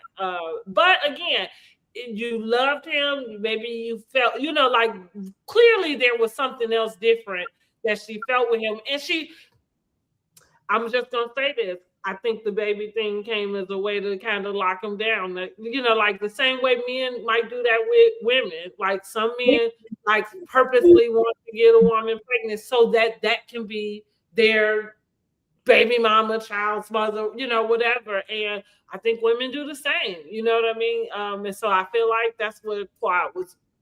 I think that Quad was not thinking clearly. I think she was like, "This is he checks most of the boxes. Okay, let's exactly outside of but being chauvinistic, in this because there's a healthy level of a chauvinist that I can be, or I'm gonna use like the chauvinistic idealism, right? That I can get behind, because for me, I can be as untraditional as I can be very traditional also, in the setup and stuff. But like you said, like, so Miss B Carter said 15 times a week is not a lot. I would disagree. That's like you need a blow up doll or something. And I'm gonna be really concerned about why. It's just like I say this about men or anybody with these different fetishes or all of this extracurricular type of activity of people participate in. I'm always looking for the why. Like, why does it take that much? So yeah, why would a person need to have sex 15 times a week? It's just specifically quantifying it to the number. That's just, I mean, if it happens a little bit more on this week versus a little bit less on this week, it's just something about like, yes, 15 times a week, the way that they were just like, yeah. That's what I'm saying. Like, it doesn't feel love. It doesn't feel passionate. Like nothing about what that's my mind says. Oh, you think I'm just here to lay on my back? Like this. And that's a problem for me. You know what I mean? Like, that's a problem for me. And it could have been just like, again, as women, we have learned to sacrifice ourselves for other people. And I'm not saying that women don't have sex drives. I understand that. But what I am saying, too, is that you can find yourself operating in spaces that maybe you wouldn't, but it's out of you trying to satisfy this guy. You know what I'm saying? Life, though, like, it's just, I'm thinking, okay, like, so it has to happen, like, for instance, like every day, every morning and every night. And like, so for 7 days, every single week, like you're in that mood, in that state, yeah, headache or something. Like, I don't know, you're just always just so available like that. That's what I'm saying. Like, when do y'all work? When do y'all do anything else? Not tired one night. I don't know. Like, that's a lot. And listen, I'm okay with every day. Like, if you say yes, every day or something, I'm okay with that.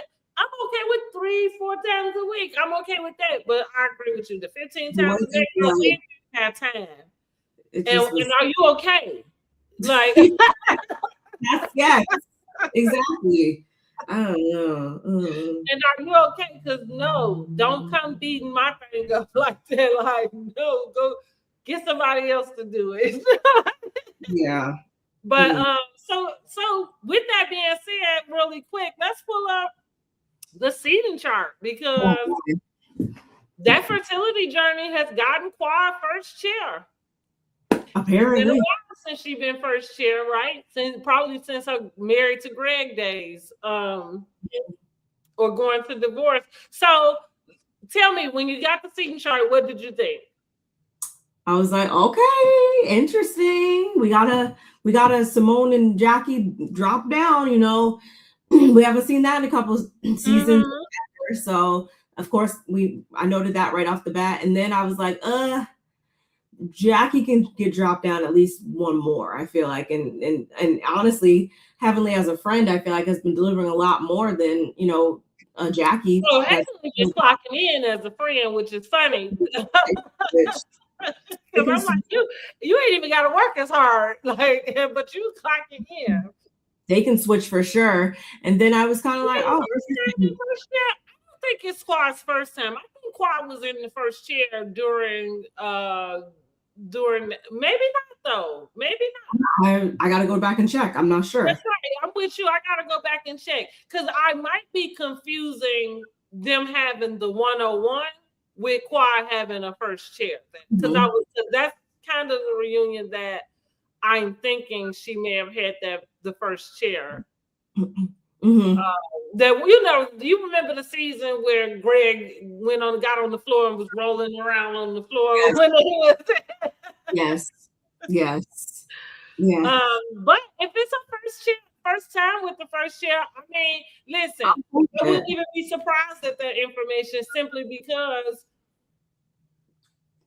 she don't be bringing, ain't nothing really going on with her to the extent where she would need it to have the first chair. Well, but then I would also kind of say that for pretty much everybody else, then unless they're taking into account, like we just said, the her breakup, whatever. If that's moving her up, then okay. But if we're just taking everybody's situations into account and just switching it up by putting Simone and Jackie down a little bit and having everybody else being even kilter, then I don't have anything wrong with it. I think I would say it's pretty accurate. I don't know that, you know, anybody else, like you said, outside of it being kind of default first chair for Jackie and Simone. Because for me, listen, this is not a dig to the season. Married to Medicine does a great job they just do a great job of being entertaining. And for me, it just kind of flows, right? I don't think there's anything that's any more explosive than not. I don't consider it a boring show. I enjoy it. I enjoy the husbands. I enjoy they back and forth most of the time, you know. So like, yeah, I agree. Quad had to get that first chair simply because in addition to the fertility journey not being successful and then finding out, confirming her separation or breakup with King. Now, does that mean we're gonna get any information? Maybe not. Because I would love for her. She gave us a very tasteful statement about, you know, in Quad fashion, classy, all of that. However, don't play with me in my face and try to make it seem like it's not directly, you know, lined to this fertility stuff. I can hear it in that man's voice on the camera. That's why I'm going back to saying, like, was that the breakup? Like, and I wonder how much of her and King are we about to see for the rest of the season, and what does that look like? I'm gonna be looking for it, because for me, he very much was saying he did not want to continue anymore, that it was over, it was draining. And not for nothing, I can understand him, because it felt very fast. It felt like a real, and it felt premature that you would be taking those steps with this guy. And like, and yeah, and that's a lot financially. Like, and then not only are you doing this financially, you are traveling thousands of miles, you know what I mean, somewhere else, when you got plenty of fertility treatments, you know, right in your own city. But he's been saying a lot of like backhanded, like low key, like making a lot of like weird digs at her, though, I feel like at the same time this season, just in some of the things that he said that I picked up on, that make me think that he really don't like her. And I don't know if that's because of the state they're in now, because of the fertility stuff, or because he just really don't really like her for real. Maybe the newness would wore off. You know, sometimes like I could be a bit much for people, and sometimes like what started off as cute now get on your nerves. That's true, which is, again, all these come back to the reason why it's good that they didn't have a baby together. Exactly. So, right, you know, going back to that saying we all have heard is God's rejection is his protection, you know. So I do agree. Even though if having a child if Quad is wanting to have a child, then I want that for her. Yes. You know.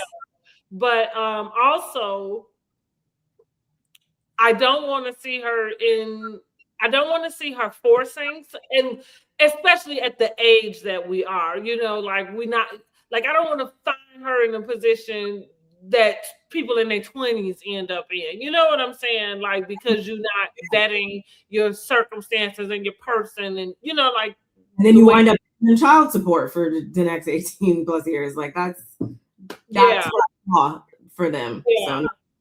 So let's see what Chanel say. He should have never agreed to it. So King is flawed in this as well. He is just coming off strange to me. He definitely throws digs at her.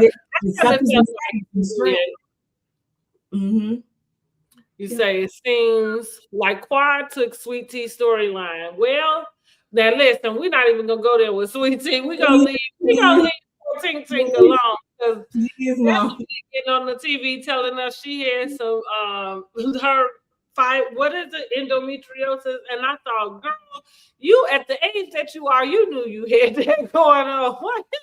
We can have a good conversation about that at some point. Yeah. But yeah, you knew you had that going on. And again, like I try to be understanding, but don't play with me in my face. Like, just don't play with me. Do not insult my intelligence. I never want to see that girl on my screen again. That's what, girl.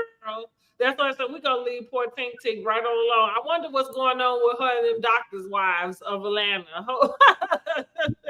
I ain't seen them post in a while.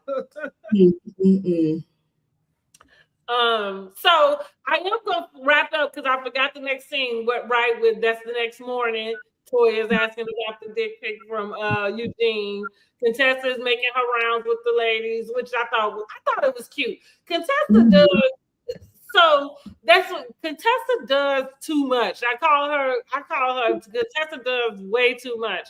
However, like, there are times and places where doing too much is very appropriate. And I felt like this was one of them times. It's your trip. I thought Angel, take notes. Going back to what, like how I said, that lady didn't call her. I believe them. She you didn't call and check on them people all day long. And that's what, again, why I said it had to be, because the cameras was down. So she must have felt like she didn't need to, because if you I'm gonna say a true girlfriend, if you just are with a group of women who you hosting somewhere, like, just like out of sight, out of mind. That you check in and make sure the people are okay. Don't invite me nowhere and treat me like crap when I get there. I will never do nothing else with you. Ever.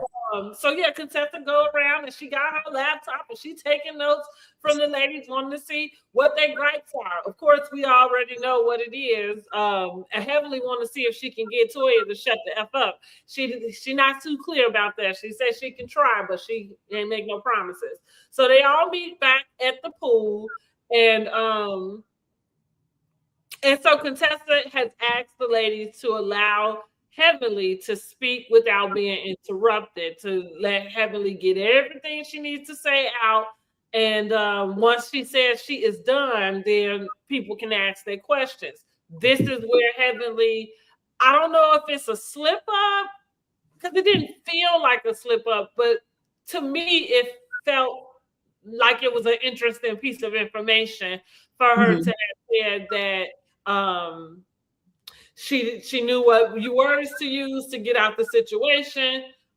She said she was unhinged, aggressive, something else. And then, of course, they didn't let her get it all out. Toya did interject, which Dr. Mimi had to interject back, because Toya now want to talk about her gripe with Heavenly, saying, and I think that's because she is focused on taking up for Simone. So because her and Simone both have the similar feelings, like you can always tell when the people that ganged up, right? So they have similar feelings about Heavenly, so they have the same type of grievances with Heavenly.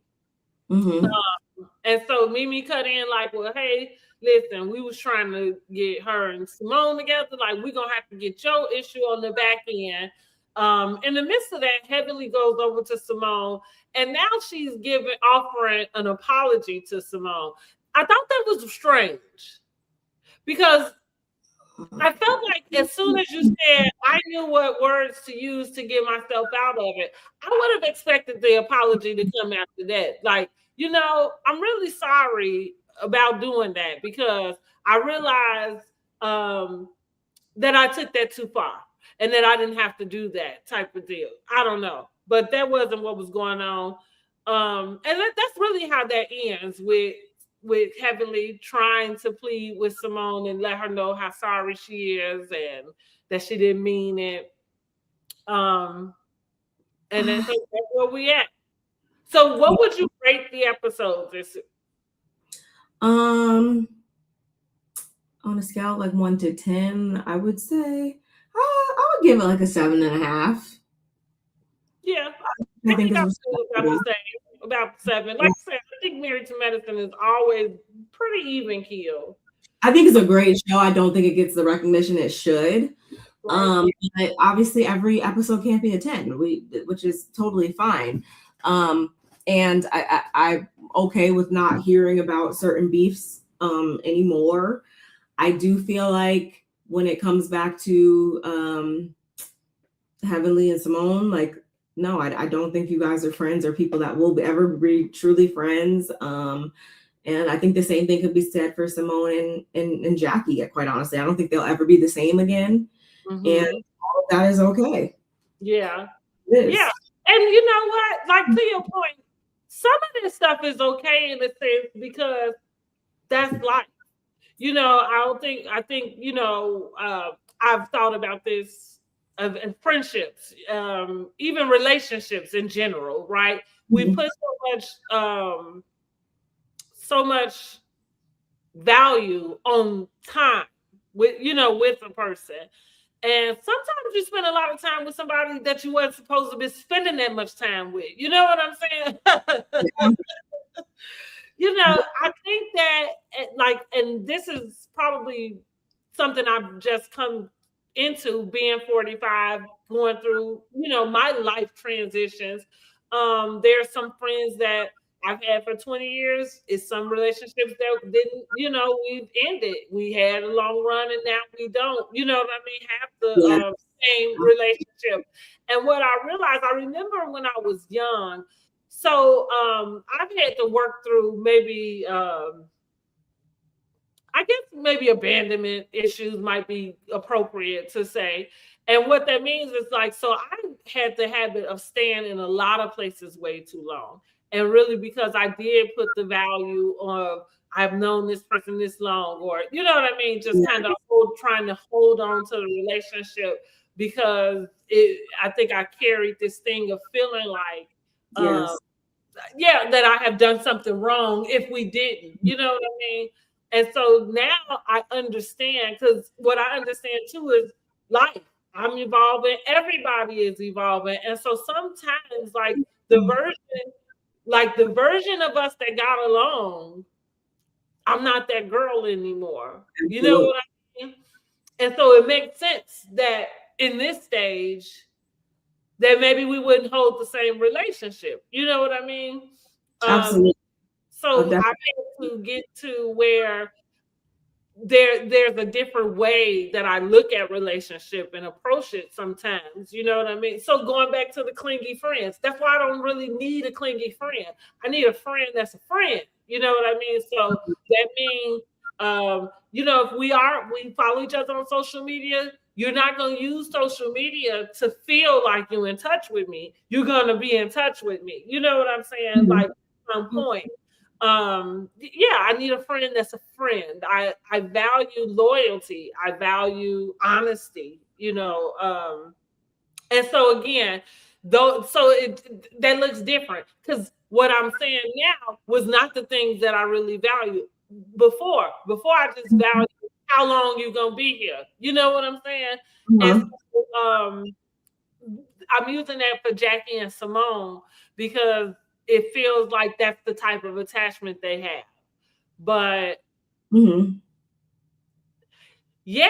you need because I would agree that Jackie, it would be nice to see her have a conversation with Heavenly that doesn't sound like she is coddling Heavenly. Okay. Because I think Heavenly sometimes needs to get it as good as she gives. Somebody needs to be that flat out raw with her about her behavior. You know what I'm saying? Mm-hmm. Jackie ain't the one to do it. She too, unless she is completely different in private, right? Which, I mean, low key, I think she probably can be, because I say that because of her response to Buffy and certain little, her talking on Heavenly's Live. I think that has a lot to do with who the real Jackie is, but no, that's neither here nor there. Well, and I think Toya makes a point of saying, like, we don't really get to see Dr. Jackie in that element very much. So it feels like you might be right. Like, it's something that the girls or the ladies know, but it's something that we don't get to see. But here's the thing. I'm okay with that, because what I understand about Jackie, like, Jackie is the pulled up girl. She not gonna let let you see her out of character in public. You know what I mean? Like, she just gives me that anything that interesting there anyway that's in the shadows to make me be like, oh my God, I need to know what the real Jackie is. No, it's probably her being in those moments that we saw. Yeah, you're right.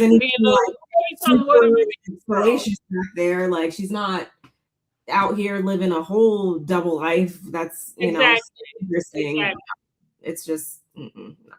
And that's what, now listen, because that's what I had to say about Toya Tale, because I was saying that, Toya with her, so she reminds me of Angel with her, like, her the Balenciaga bag, the fake bag. And I thought, it's not a flex. Like, it doesn't matter that Heavenly is carrying a fake bag or not. We know that she can go in a one. Like, always says she's the first person to say, like, yeah, I shouldn't have worn that. I look a mess, or I'm not a fashion girl. I don't like. Yeah. And I don't blame her for going to Amazon and getting the dupe. We all had that dupe, right? Like, okay. Not care. But I'm like, for her and her attachment to these labels, I feel like Toya has let the ladies make her feel bad about being a stay-at-home mom. And I hate that for her, because I think that's where the things where she has to do that to help validate. Annoying. Yeah.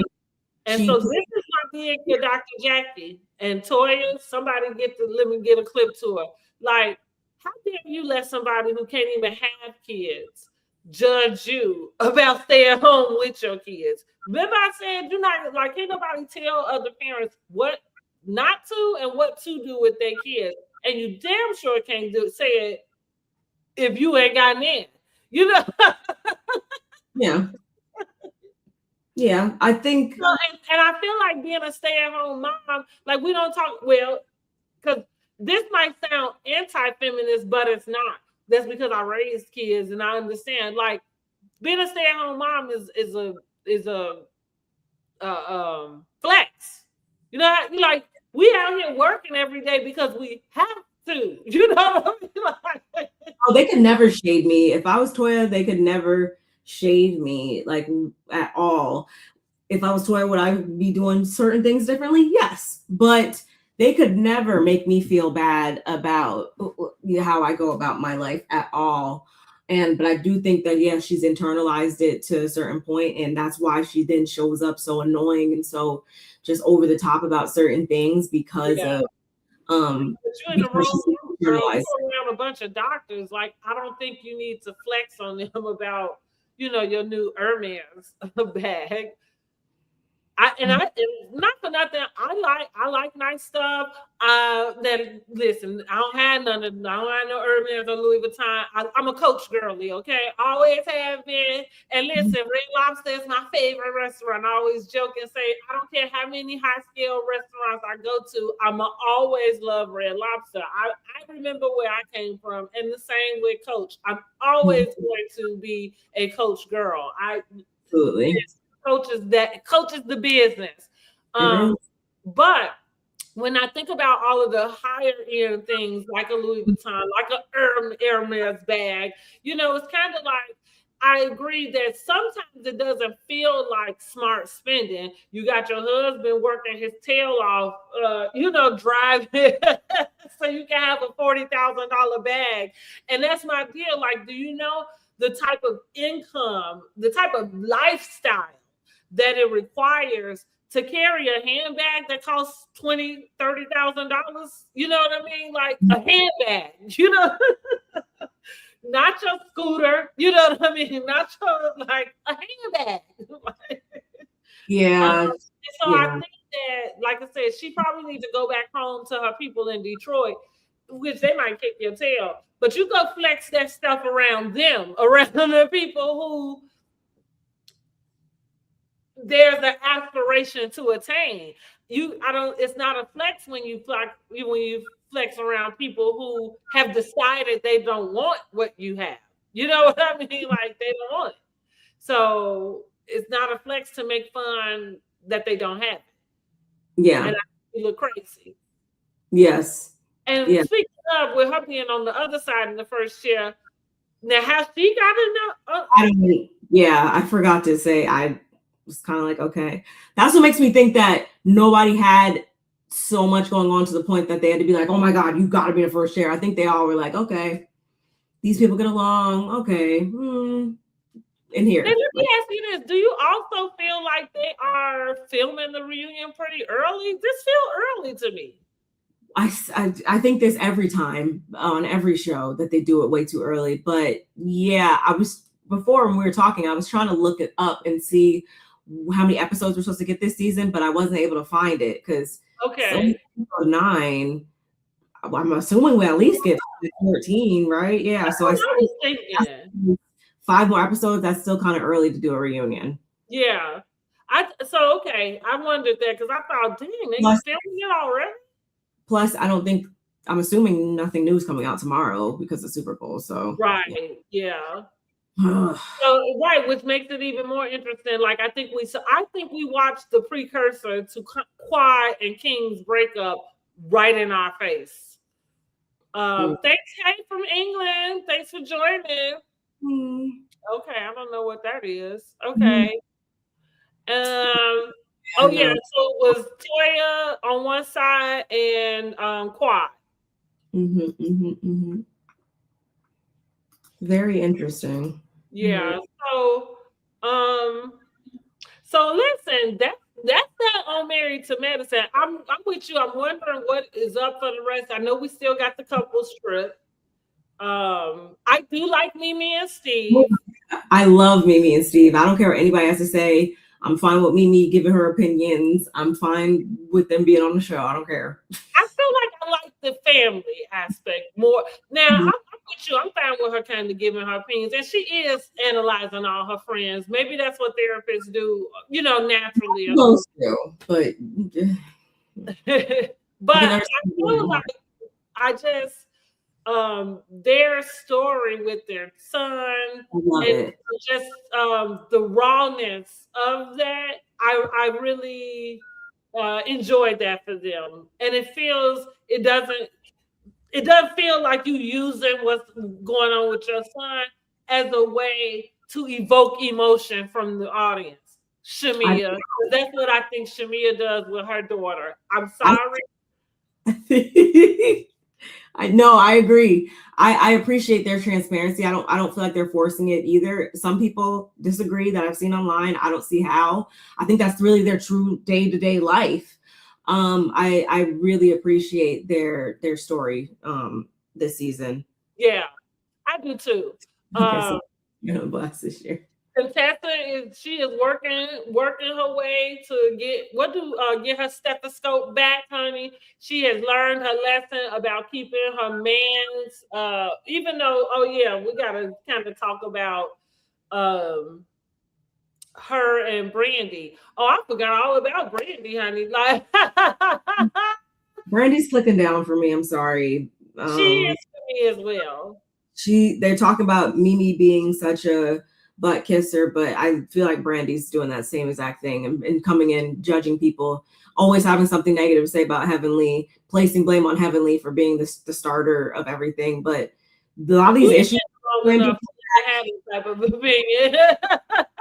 lot of these issues go back to before you were even thought about being on the show. And the fact that you don't see that they're antagonizing her every time she comes to the scene is okay, Brandy. Right. I think she, like, to your point, she has agreed with what was given to her about why they are. Yeah. So so that's I forgot. But what I was gonna bring up was Contessa with the birthday party, and right, her husband did the birthday dinner. Now Contessa, like, listen, use math. She, like I said, she learned a lesson about talking about Scott on this television, you know, because let me get this person up out of here, child, because we don't have none of that talk over here. Talking about the guy that's in office. Right, that guy, like, we don't talk about him at all, okay? Keep it light. Keep it light. So, wait a minute. What was I saying before then? Contessa, the party, she was mad. Right. So yeah, she's keeping Scott off of everybody's radar, you know, and as you should, because I don't think y'all have the greatest relationship, but if it works for you, then it works for you. But it kind of goes like, she did all of this complaining. It's kind of what I thought about Simone. Like, I'm like, Simone, I don't really want to hear you complain about Cecil. And not that I don't understand what her gripe is, but it's kind of like, until you get up and walk away, like, if you're I don't really want to hear you just complaining about them. You know what I mean?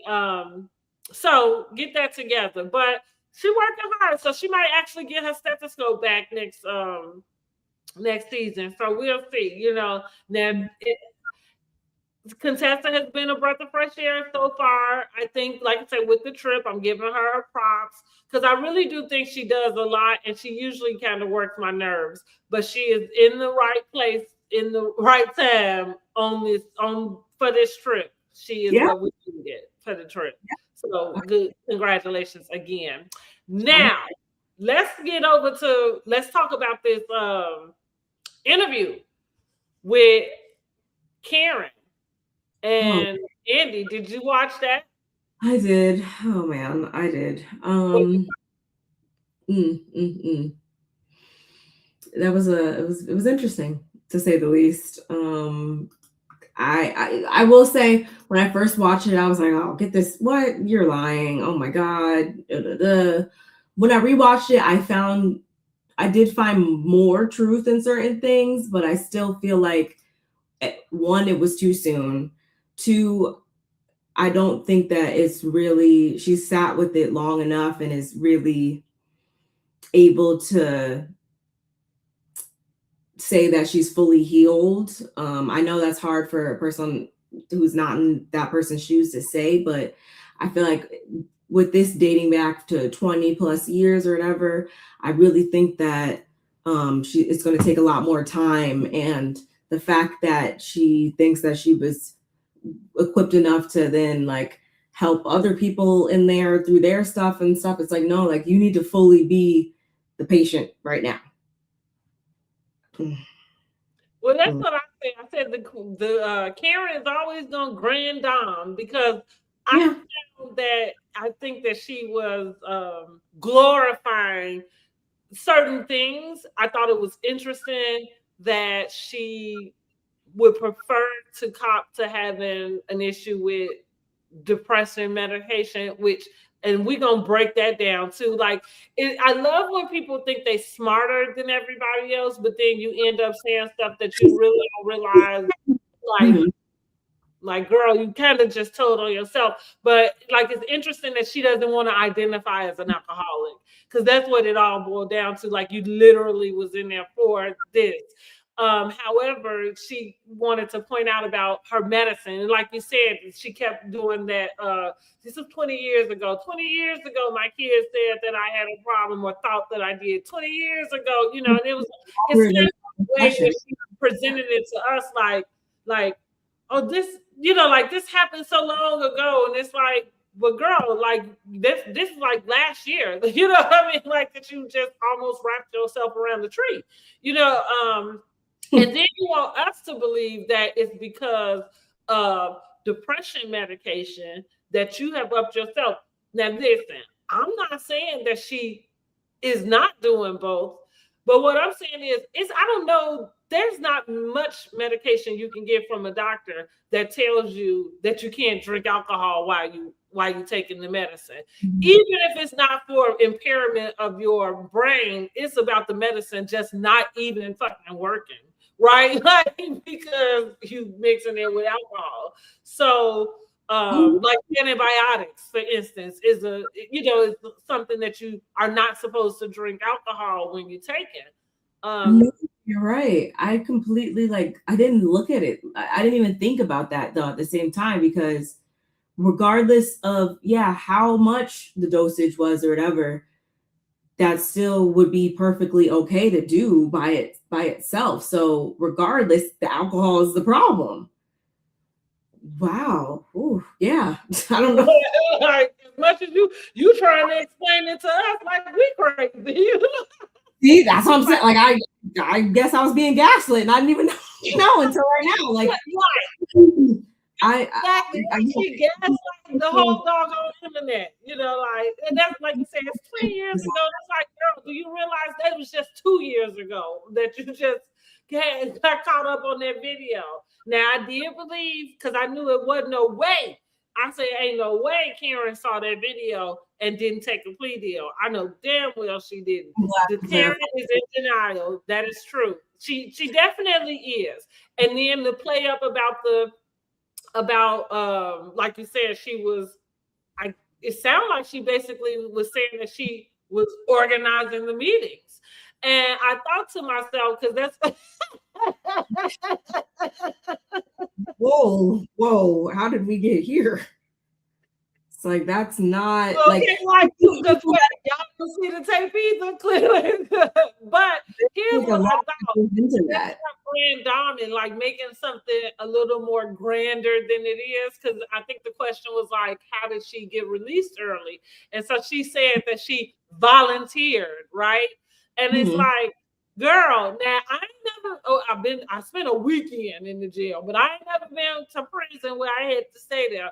However, I watched a lot of movies, and I know some other people that had to do it. And so what I am saying is, you know, generally, and I watched British Williams interview also. Oh, I think I watched that. Yeah. But what I will say is, most times when somebody goes to prison or jail, there's always some programs that you can do to cut your time. It's always a drug and alcohol program. Most people, whether they feel like they got a problem with drugs and alcohol or not, are going to do the program because of the time that it'll take from, you know, whatever, from the time that you have to serve.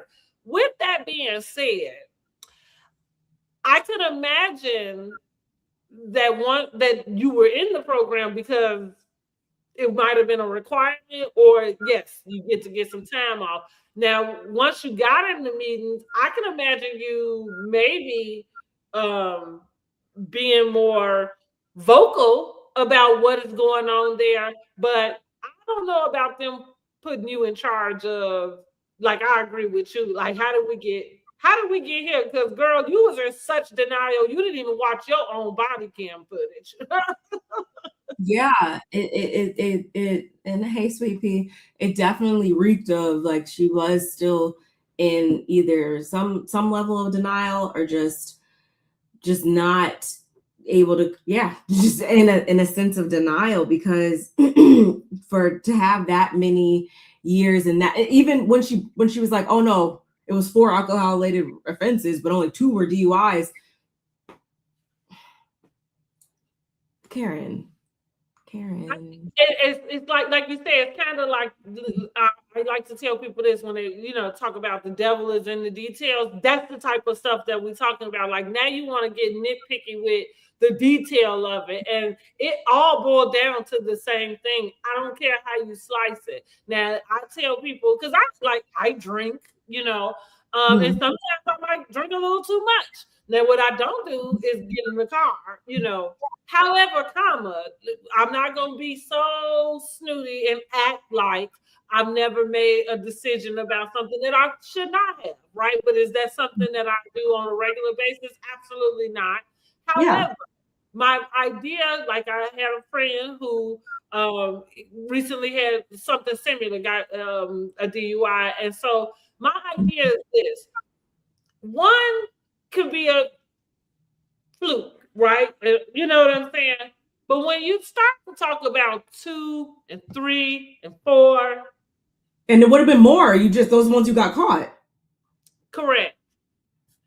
Because correct. You know what I mean? And so it's like that would indicate that there is some sort of problem or something wrong with your judgment or your decision making or something, what I mean? She was like, oh, when I watched that, I'm thinking nuts. Like that couldn't have been like me, like that, like she was removing herself from being in the literally in the driver's seat, no pun intended. Like she was removing herself from sitting in the problem. Like you gotta really dig deep and get down in there. Like this is deeply rooted into you, not like she's acting like she had like a body double. Like no, both of them were right. Like you're very ill, and then you can get to a place of being healthy, but it's still ill you and healthy you. Like it's not two different versions. So it's like a disassociation. Yes, she's very associated, and that makes me concerned. And it also makes me concerned too, just being realistic, this type of show, this type of platform, it definitely thrives on alcohol. Like there's alcohol like all the time, all around and stuff like that. So I am a little curious and concerned about how she's going to respond being back in that environment. No, do I see the ladies trying to shove alcohol down her throat or something? No, not like that, but it can be tempting. Have you watched New York Housewives? Because that's what, for me, I think it reminds me of Luann. I was in and out. So yes. It reminds me of Luann, especially after that happened with her. And then when she came back, like she, and I think at this point, I think Luann is drinking now. Like how Karen said she's in what does she call it? Lifetime recovery. I'm in lifetime recovery. Like it's like I wanted to get everybody who decides to be in recovery. That's what I'm saying. Just say it flat out. Like there's no need to sugarcoat or we're not saying that this has to be your past has to be your future. It doesn't. But you do have to admit that was the past was the past. Like right. I agree. That's it's very Luann-ish because Luann was very funny about the way she dealt with her arrest and having to go to the alcohol rehab. And I mean, listen, I agree with you, especially as we watch these housewives. We didn't watch Luann fall in the bushes. We didn't watch, Dorinda is another one that which is funny because you could tell how lucid, even though, listen, I live for Dorinda getting drunk and cussing them girls out.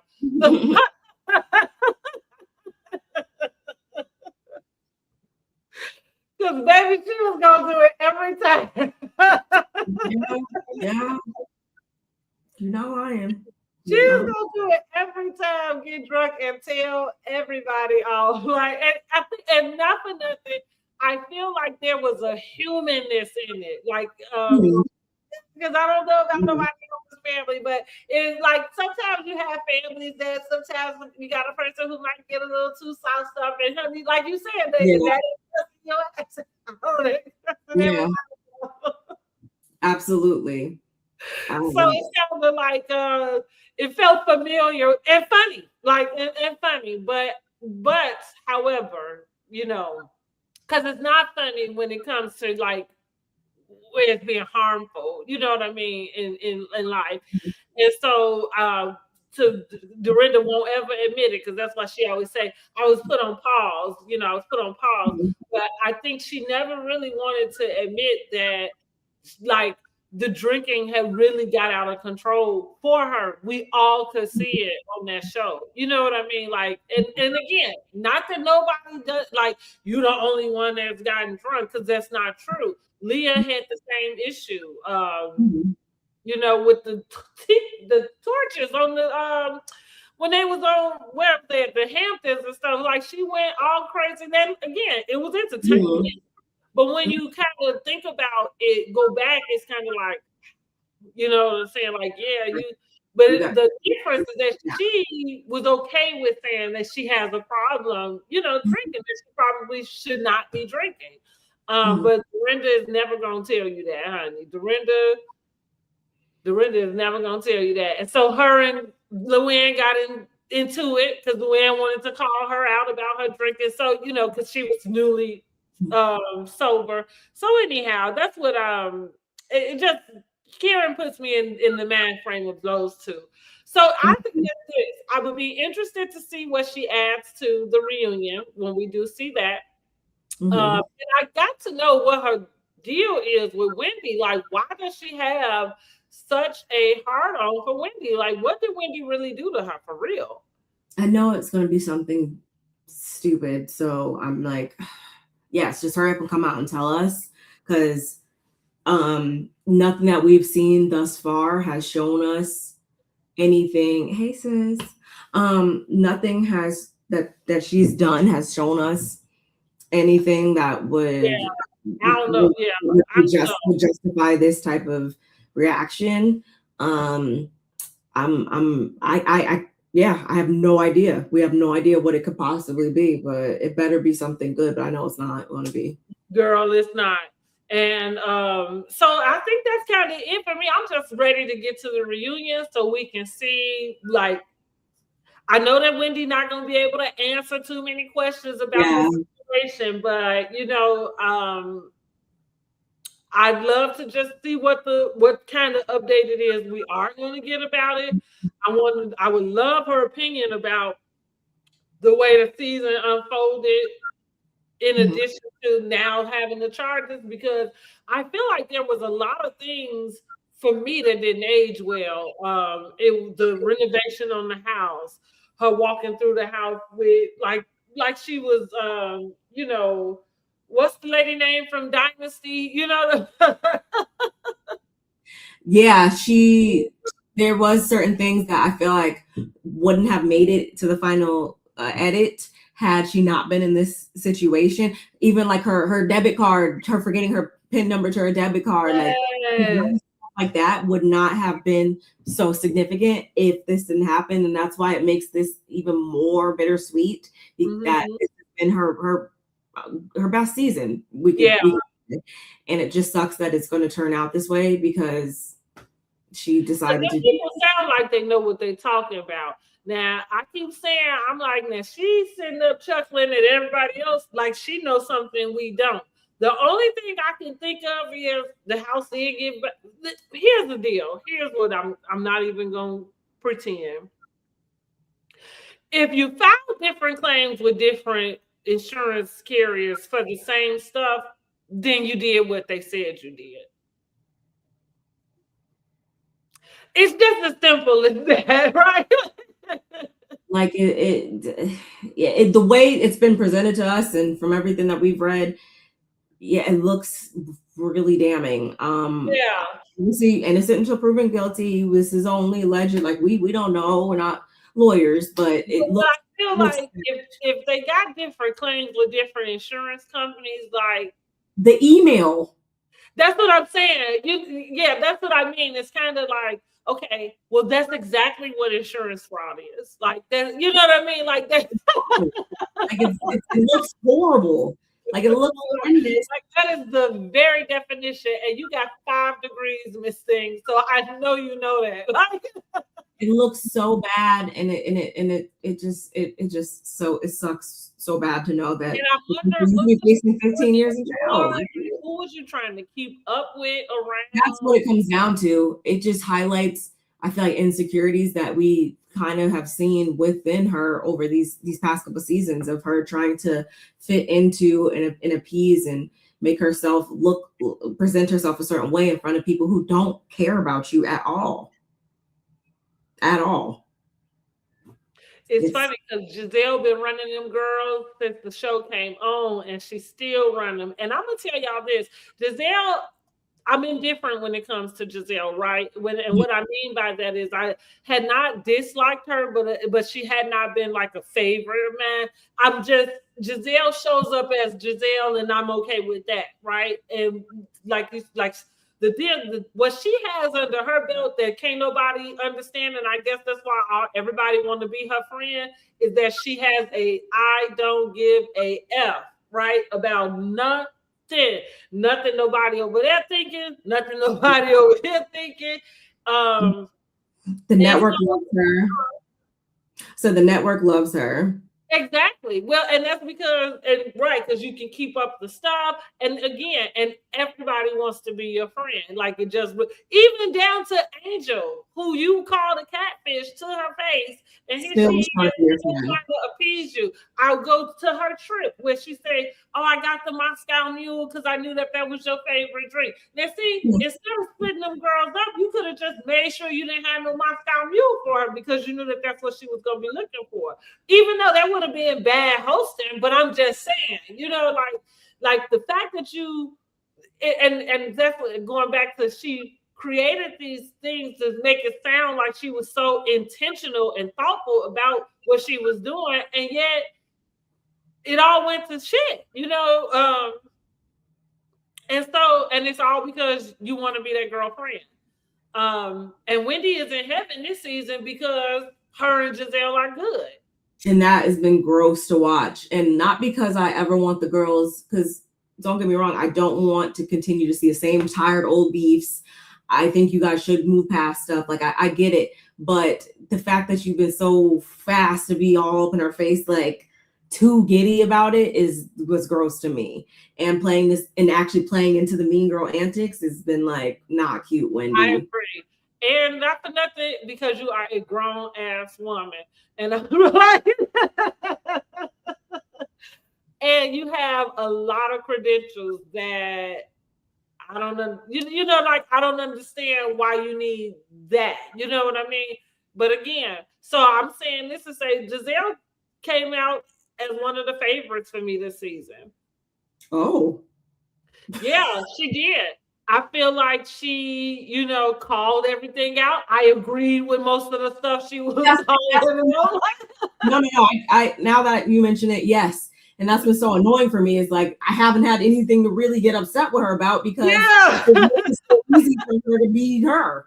Exactly. Angel, especially, like I can't even be upset about the most of the stuff she did on the trip.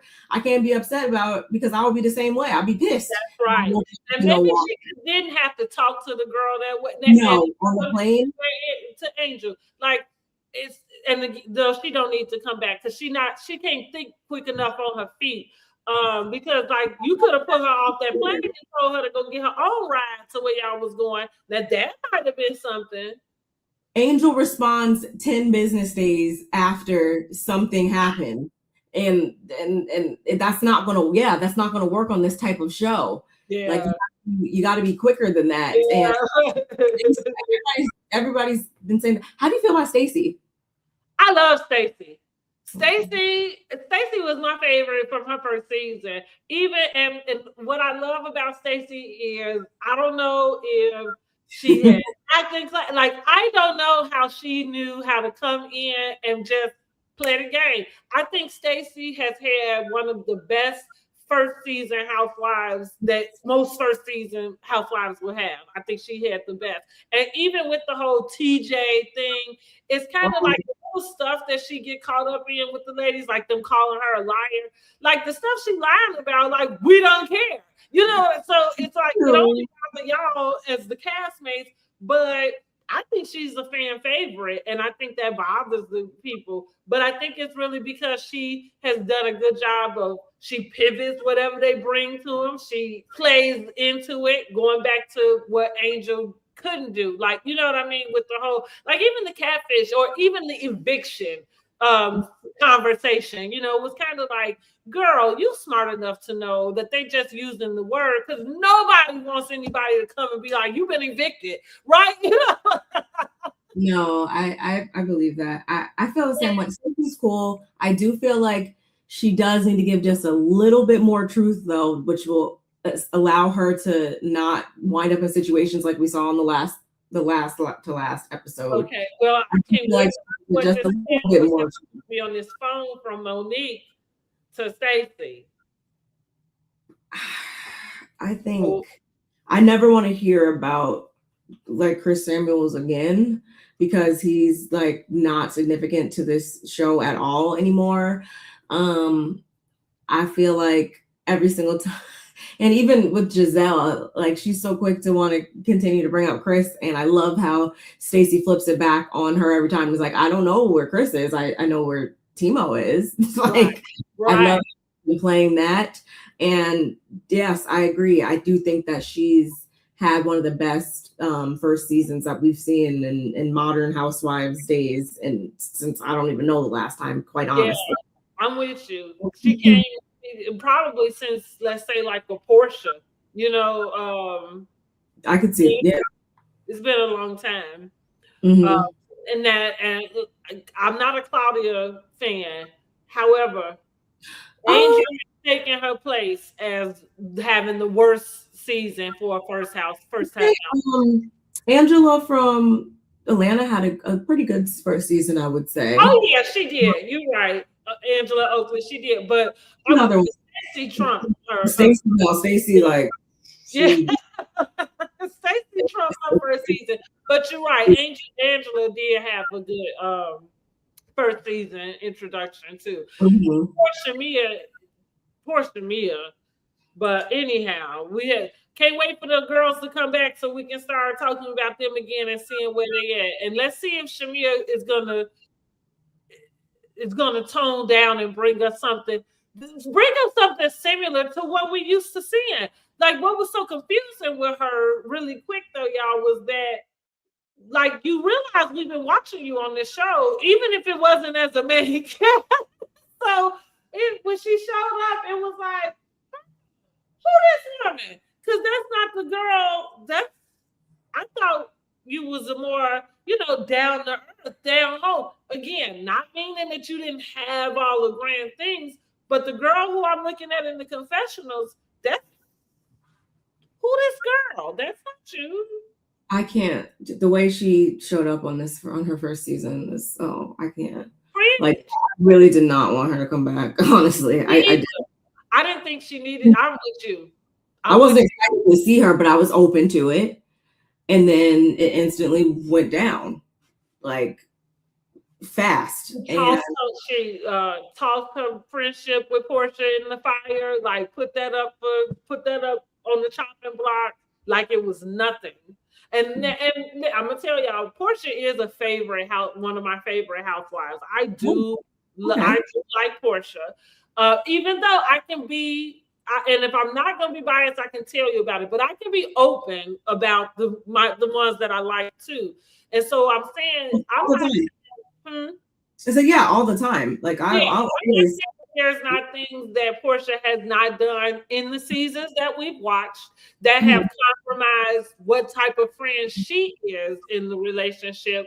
But going back to saying, like I said about Cecil and Simone, because I think it doesn't matter. The relationship is the same. Like, I think there was always a dynamic between the two of them that probably existed way before Housewives. You know what I mean? And so once Shamia came onto the cast, it felt like Shamia felt like she had something to prove. And so with that, like in those newbies, because I all of the reviews I did about Atlanta last season, y'all will hear me say, Shamia is the worst type of friend. There's no way practically strangers should be coming to you, right? And being able to get information out of you about your friendship from a girl you've been friends with for 20 years. Like, that's stuff you're not even supposed to be discussing with these people. You know? No. She wanted to, what do you mean? She wanted to have a New Girls Alliance. Is that what she said? That's exactly what she said. It was funny because she tried to convince Portia that Portia was in the alliance too. So and I'm thinking, like, you don't even realize how much that doesn't make sense. Portia was the OG coming back to the season. Why would she need an alliance with any of you? It was so cringy. It was very cringe. And so that, even though I know, because Portia gets a lot of hate, and so a lot of people really was blaming, you know, Portia, and I kept pointing. It wasn't till the end, because I clocked Shamia early in the season. I did. I clocked. You know what? I'm gonna tell you exactly when I clocked it. It might have been episode 2. They went not episode 2. Episode 2. They went somewhere. I can't even remember. They went somewhere. They was on a sprinter or something. And I remember at the top of the episode, Shamia was and Portia was in the bathroom. They was talking. But by the time, so everybody was getting ready. Like I said, they went somewhere. I can't remember where they was at. But everybody's getting ready to go on the sprinter. So everybody's on the sprinter. Shamia gets on last. When she gets on, she walks to the back of that sprinter and sits down, and at some point breaks out into tears. So of course everybody's like, "What's wrong?" And so she ends up the situation with the ex-boyfriend, I think, or something. Somebody had reached out to her or something. Yeah. I thought it was the oddest thing that something like that your best friend would have been closer proximity of knowing this instance and whatever, all the players involved and everything. I thought it was interesting that you was able to go break down and cry in front of these strangers about a topic that was so devastating. I mean, because that's the way you explained it to us. You know what I mean? And so I clocked it. I clocked her then. And again, I know editing is what it is, and so I can't always follow that the scenes are given to us in the order in which they are filmed, in a sense. However, I thought it was odd that she didn't go to her best friend specifically with that information, even if it was in the midst of the whole group finding out. That didn't make sense to me. And so what I end up realizing is that she's doing whatever she can, to keep the attention, to be the head honcho. And somebody has set her up for that. And maybe it was because of the house. Maybe it was because, of finding out whatever this fortune that she, but so I think she just really was an attention seeker.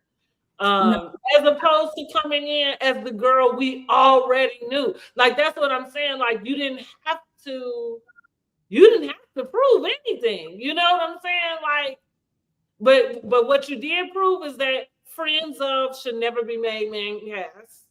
If you get to be, and second, Marlo was the first one that kind of proved it. But yeah, if you come on Housewives as a friend of, especially if you come on past a second or third season, you don't ever need to come on as a main cast. Because I feel, and which is in the pudding, because that would say to me, you're not bringing enough anyway to be part of the main cast, right? If you come on as a friend first season, if you doing the thing, then you should come back as main cast your next season.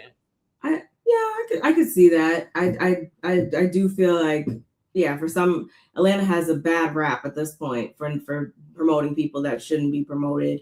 But like I said, it wasn't even episode 2 for me. It was just knowing that she was going to be full time, that I knew, because the personality gets on my nerves, the fashions gets on my nerves, like everything about her always gets on my nerves. And my thing was like, I feel like they both have flaws in that friendship.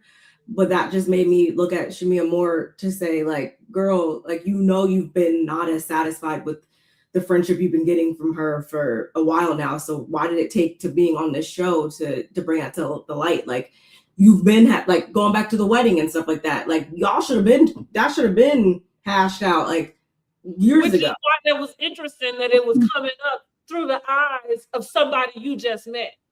Yeah. You know, because you're right. Because I agree with you. That means you've been sitting up here with this all this time. That's weird. That's a friend you have to watch out for, right? That's like you said, it's been a decade.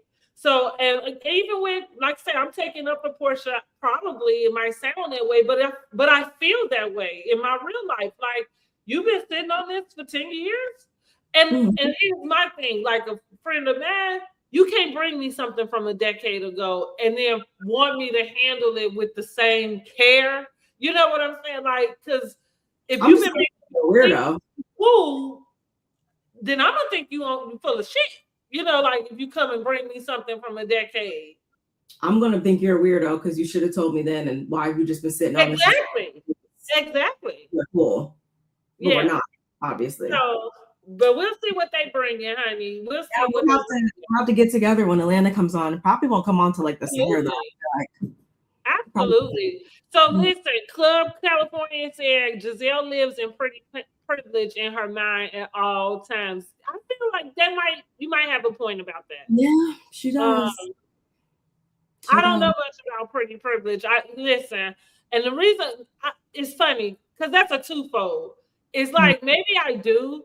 I remember making this comment about, I don't know how long it had been, but I had never known that you were supposed to pay for drinks on the flight. Something going on. I was like, oh, like, they charge you for drinks? So I was like, I've never paid for a drink. For whatever reason, I've always gotten drinks on the flight, but they never came back. Except for this last time, my son got married in DR, and girl, we was on Frontier. That was the very first time that I have been charged for a drink on the plane. The very first time. So when I'm saying that to say, like, I have always made fun. I would always tell my girlfriends, like, when I go out, you want to come out with me because I don't pay for anything. You know? I know that's right. It used to be that way. I must have had a very flirty and because I don't think I have that same thing going on today. Oh, stop. But and listen, when the Super Bowl, I'm in Indianapolis, so when the Super Bowl was out here, I had a coworker come out, and we went out. That's what when we got back to work, she told, she was like, we didn't pay for nothing. Everybody was just like, yeah, like fine by me. Fine by me. Different places, so it wasn't like it was me and her. So it wasn't like I was with like a man that, you know what I mean, I'm dating nothing. No, it was just random. We went to the Japanese place. The man bought our food and bought our sake. You know, hey, you know. So I say that to, I don't know. Here, is it her fault that she's in pretty privilege? I think it's everybody else's problem. I think that's a society problem, that they would treat you any type of way based off of the proximity of how they like the way you look. You know what I'm saying? But above anything else with her, it's just like her character and the way that she's shown up in certain situations and some of the things she said. For instance, going back to Wendy not caring about her being assaulted, like, because she doesn't like her. It's just, above all else, it's those types of instances that made me look at her weird. If if somebody knows how to leverage their looks out here and use them as their commodity to get, what they want or to get places that they want in life, then yeah, I mean, that's their business beyond that. But I don't think she does. I think it just comes to her. Like, I don't see Giselle and I can be wrong, so y'all let me know. I don't view Giselle as somebody who is purposely doing the things that they put on her. You know, I do think okay, messy, yes. You know what I'm saying? Like, messy, yeah. But I think that's kind of like a girl thing, like a gossipy or, like I don't think they got anything to do with the pretty part of it. I think she just is. Well, let me say this: she an AKA, right? I've always thought that AKAs were like stuck up.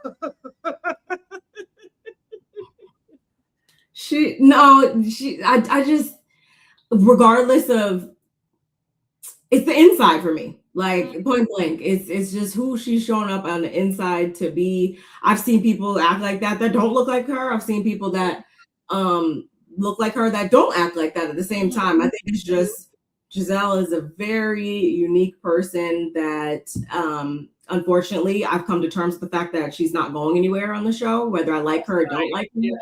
I just got used to not allowing her to work me up when the moments that she does irritate my spirit on here. Mm-hmm. And she's been lucky enough this season to not piss me off too much. So. Like Robin more than I didn't like her. Huh? I didn't like Robin. I was glad for Robin to go. Robin used to infuriate me just because, like, you're not about to play in our faces, and that's why you decide you didn't come back, because you played in our faces and tried to put stuff behind paywalls. Oh well. Well, not only in our faces, you played in your boss's faces too. That's what like you will be able to do that. Like, girl, we are paying you to film a whole show. Like, you got all this. That's what. Listen, I told y'all that's why I stopped watching them Kardashians. That E didn't catch the same memo with them, but that's why I said y'all had the biggest storyline living in your house for 10 years, and y'all was giving us this other crap. Oof. Oh God, you just oof. The biggest storyline. Here I go. I'm never watching it again because I had watched them up until that point. Yeah, I had watched them, but I've not watched a single solitary episode since. Like, get it off my screen because no, you won't play with me. I agree. That's a lot to cut out because talk about how I couldn't believe it when I watched him on that Barbara Walters special, and I said, "Say what about Hell on Wheels?" My God, oof. You've been upstairs doing this the whole time, and I was so like, and I understand, like, it's so funny going back to that. I know people had different things to say about his plastic surgery and stuff, but none of that ever. I don't know. I didn't correlate those two things. I thought we were talking. I thought you were talking about Kanye. Oh. Like, I thought you were talking about him and, like, just everything that. In general. No, I didn't see. Yeah. When he was on there, when I was watching, they was just friends.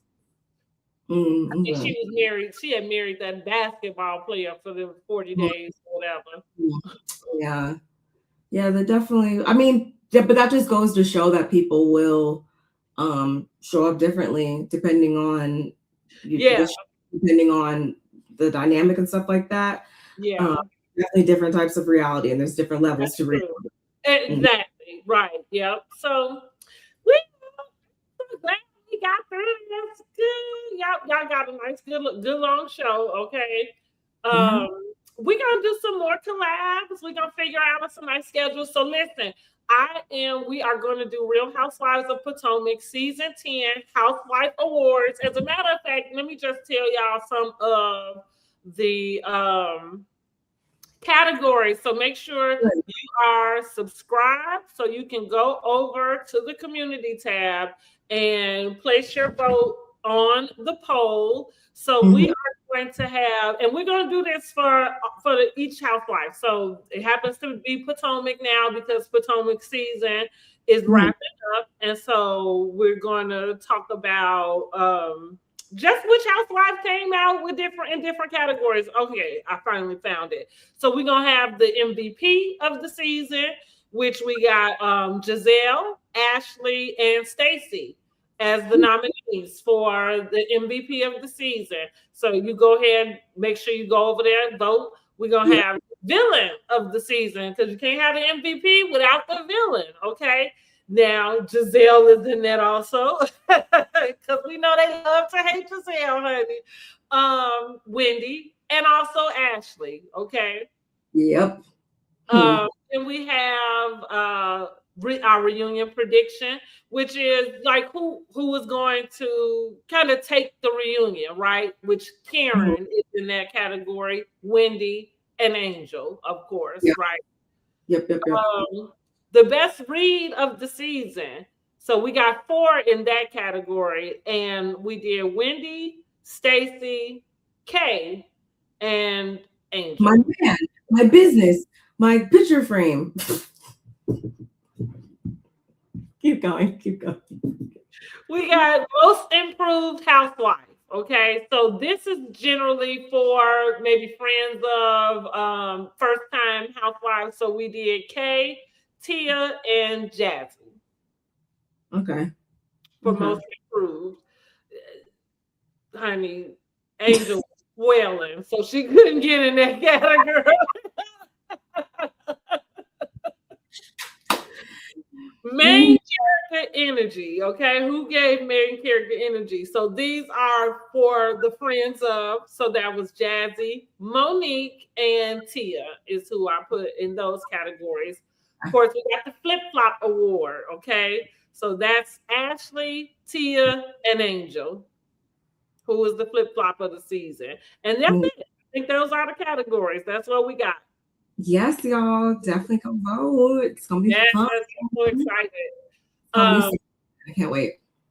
So this week is Super Bowl. We're not getting any new seasons, but we do want to do a traders. So I'm going to say, if you want to get together maybe Monday, we can do a traders recap for the season.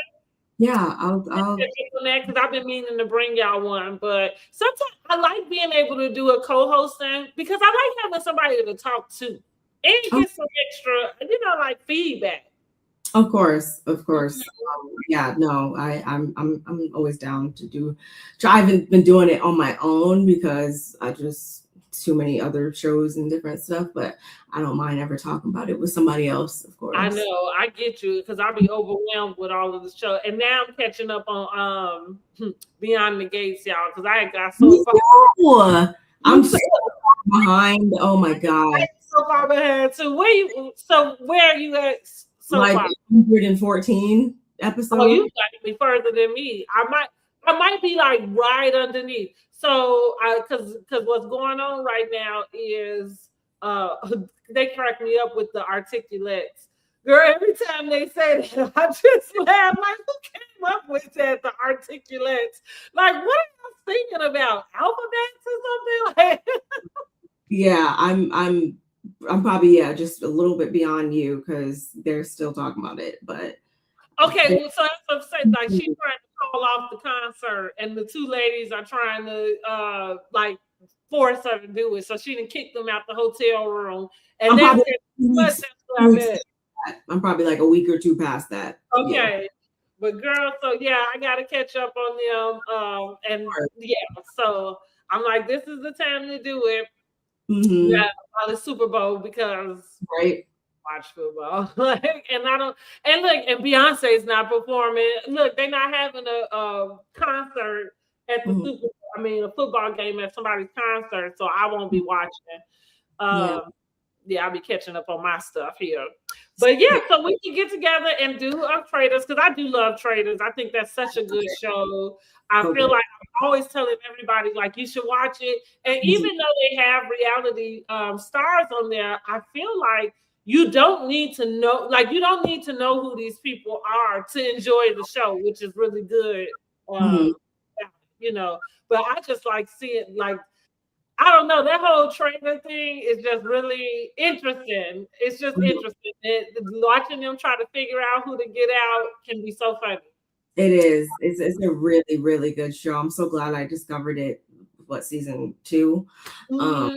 I just, this season's really good. I can't wait to see it. Oh my God. I can't wait. It is. So with that, we'll bring y'all Traders, and then we'll come back next week with the follow-up too. So that'll be the following week is when we'll come and do the Housewife Awards. And then do a reunion part 1 recap. And we should have all three of us then. So maybe it'll be all three of us, which is myself, your girl, Brandy, Janae. We got Barb Meets World and Word on the Curve, Miss Angela, doing what we do best. Talk about these housewives. I love that. I am a enthusiast, always have been. Yeah. But about Salt Lake City. Now, as they add on new cities, and I can't believe I've been watching something like when they start to tell us the years that they've been on. I'm like, damn, I've been watching. I was in like middle school. I was like in high school. It's crazy, and now I'm like a grown woman. Like exactly, but that's what, like, well, to your point, I might have been early 20s or something. And so what I'm saying is like, even I think this about Sex in the City too. I was like, when I started watching them, I was like so much younger than them. Like now I am them, you know. It's crazy. It's funny, like nobody told me.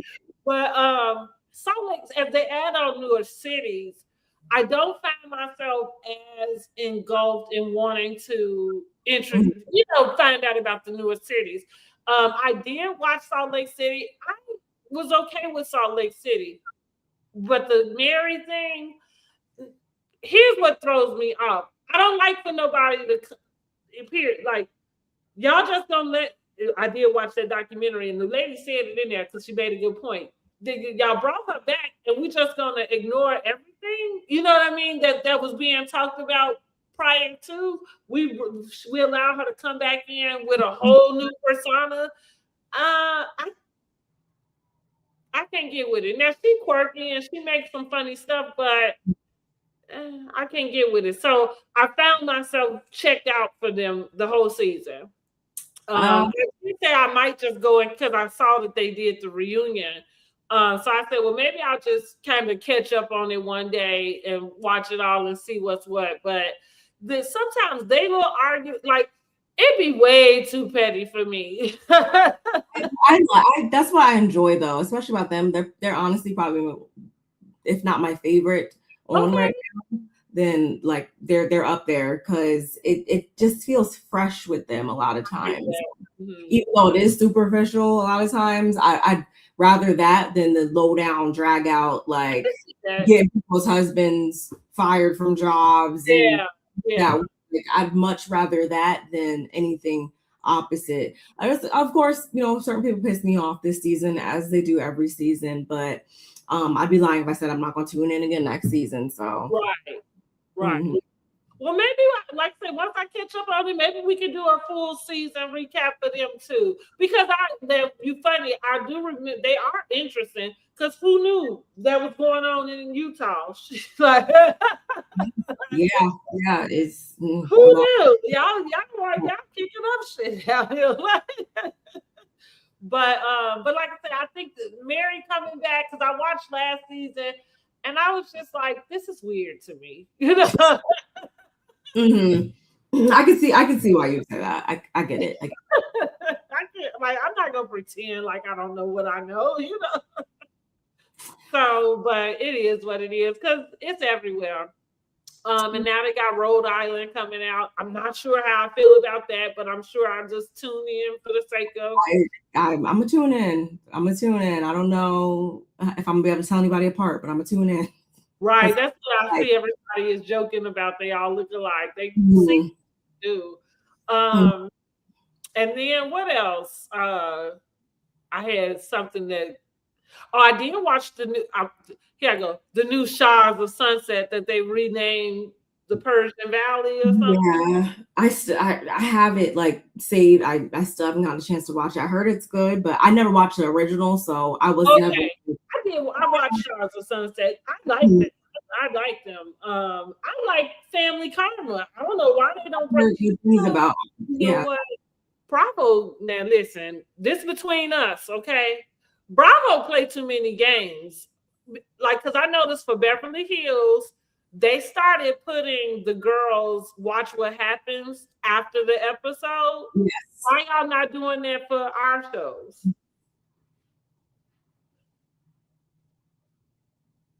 Yeah, I just put that out there. Like, y'all need to do the same for us. Where every time y'all got one of them, put their episode, on the back of theirs. Because I'm not watching Watch What Happens every single day. And I'm not watching.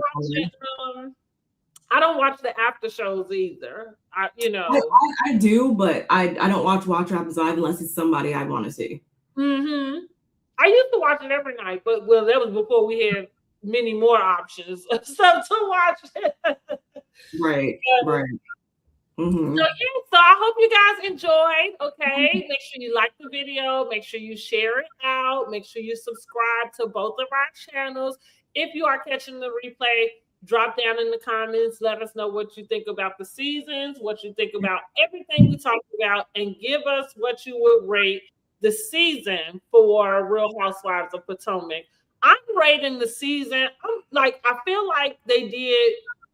I feel like Karen being gone was okay. I didn't miss Karen, right? I didn't find myself kind of like, y'all need Karen here. I think it was enough that was going on. Karen really wasn't missed all that much. Now that's not to say that she can't come back in the fold and spice it up.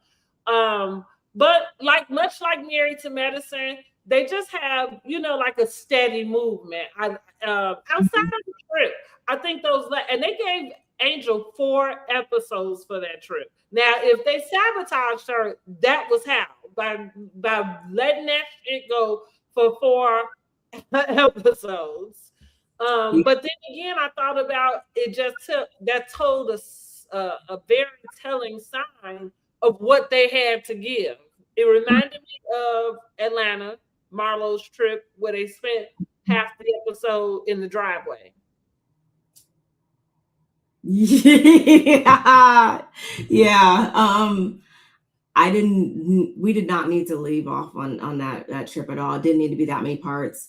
I did find myself missing Karen maybe like the first 1 or 2 episodes, or just from familiarity, I think. But then once the stuff got going, I wasn't like, oh my God, Karen. Interested to see how she integrates back into the group reunion. But all in all, I would give the season like a 7.5. I guess that's the number for tonight. That's the magic number. Yep, I'm about the same. I'm about a 7. It's been steady. It's been steady. Poor Angel. Sorry, girl. I never thought that anybody would have a worse season than Claudia, and here you go. And the reason why, this is similar to why Claudia had been the one, because she did the same thing. She came in with an agenda about what she was there for. She was determined to prove that Portia got her car from a Nigerian, from an African. She was, there to attack Nene for Kenya. And it was like a dog with a bone. And she is the same way. I have stomached her through Carlos King's Monday Night Lives. And I've kind of gotten a little bit used to her, because I would do everything I could to avoid watching most stuff with her, because she's just annoying to me. And I think it's always, she feels like she has to prove herself, but then she turned around and she's telling us that she's not. And it's like, girl, interesting. That's exactly what you're doing. Anyway. So that's what I say. For her to think that she could give any housewife some advice, you would have to have been asked back for another season. For sure. Well, I can deal with her and certain. Yeah. Yeah. So, but that's it. I ain't got no more. I'm gonna get up out of here. Yes, y'all. Thank you. Thank you. This was definitely fun. I'm gonna go ahead and play our outro. You can stay in the studio. We can chat a little bit, and then we can head out. Thanks again, y'all. So make sure like, subscribe, and share. Yep. Good night. Good night.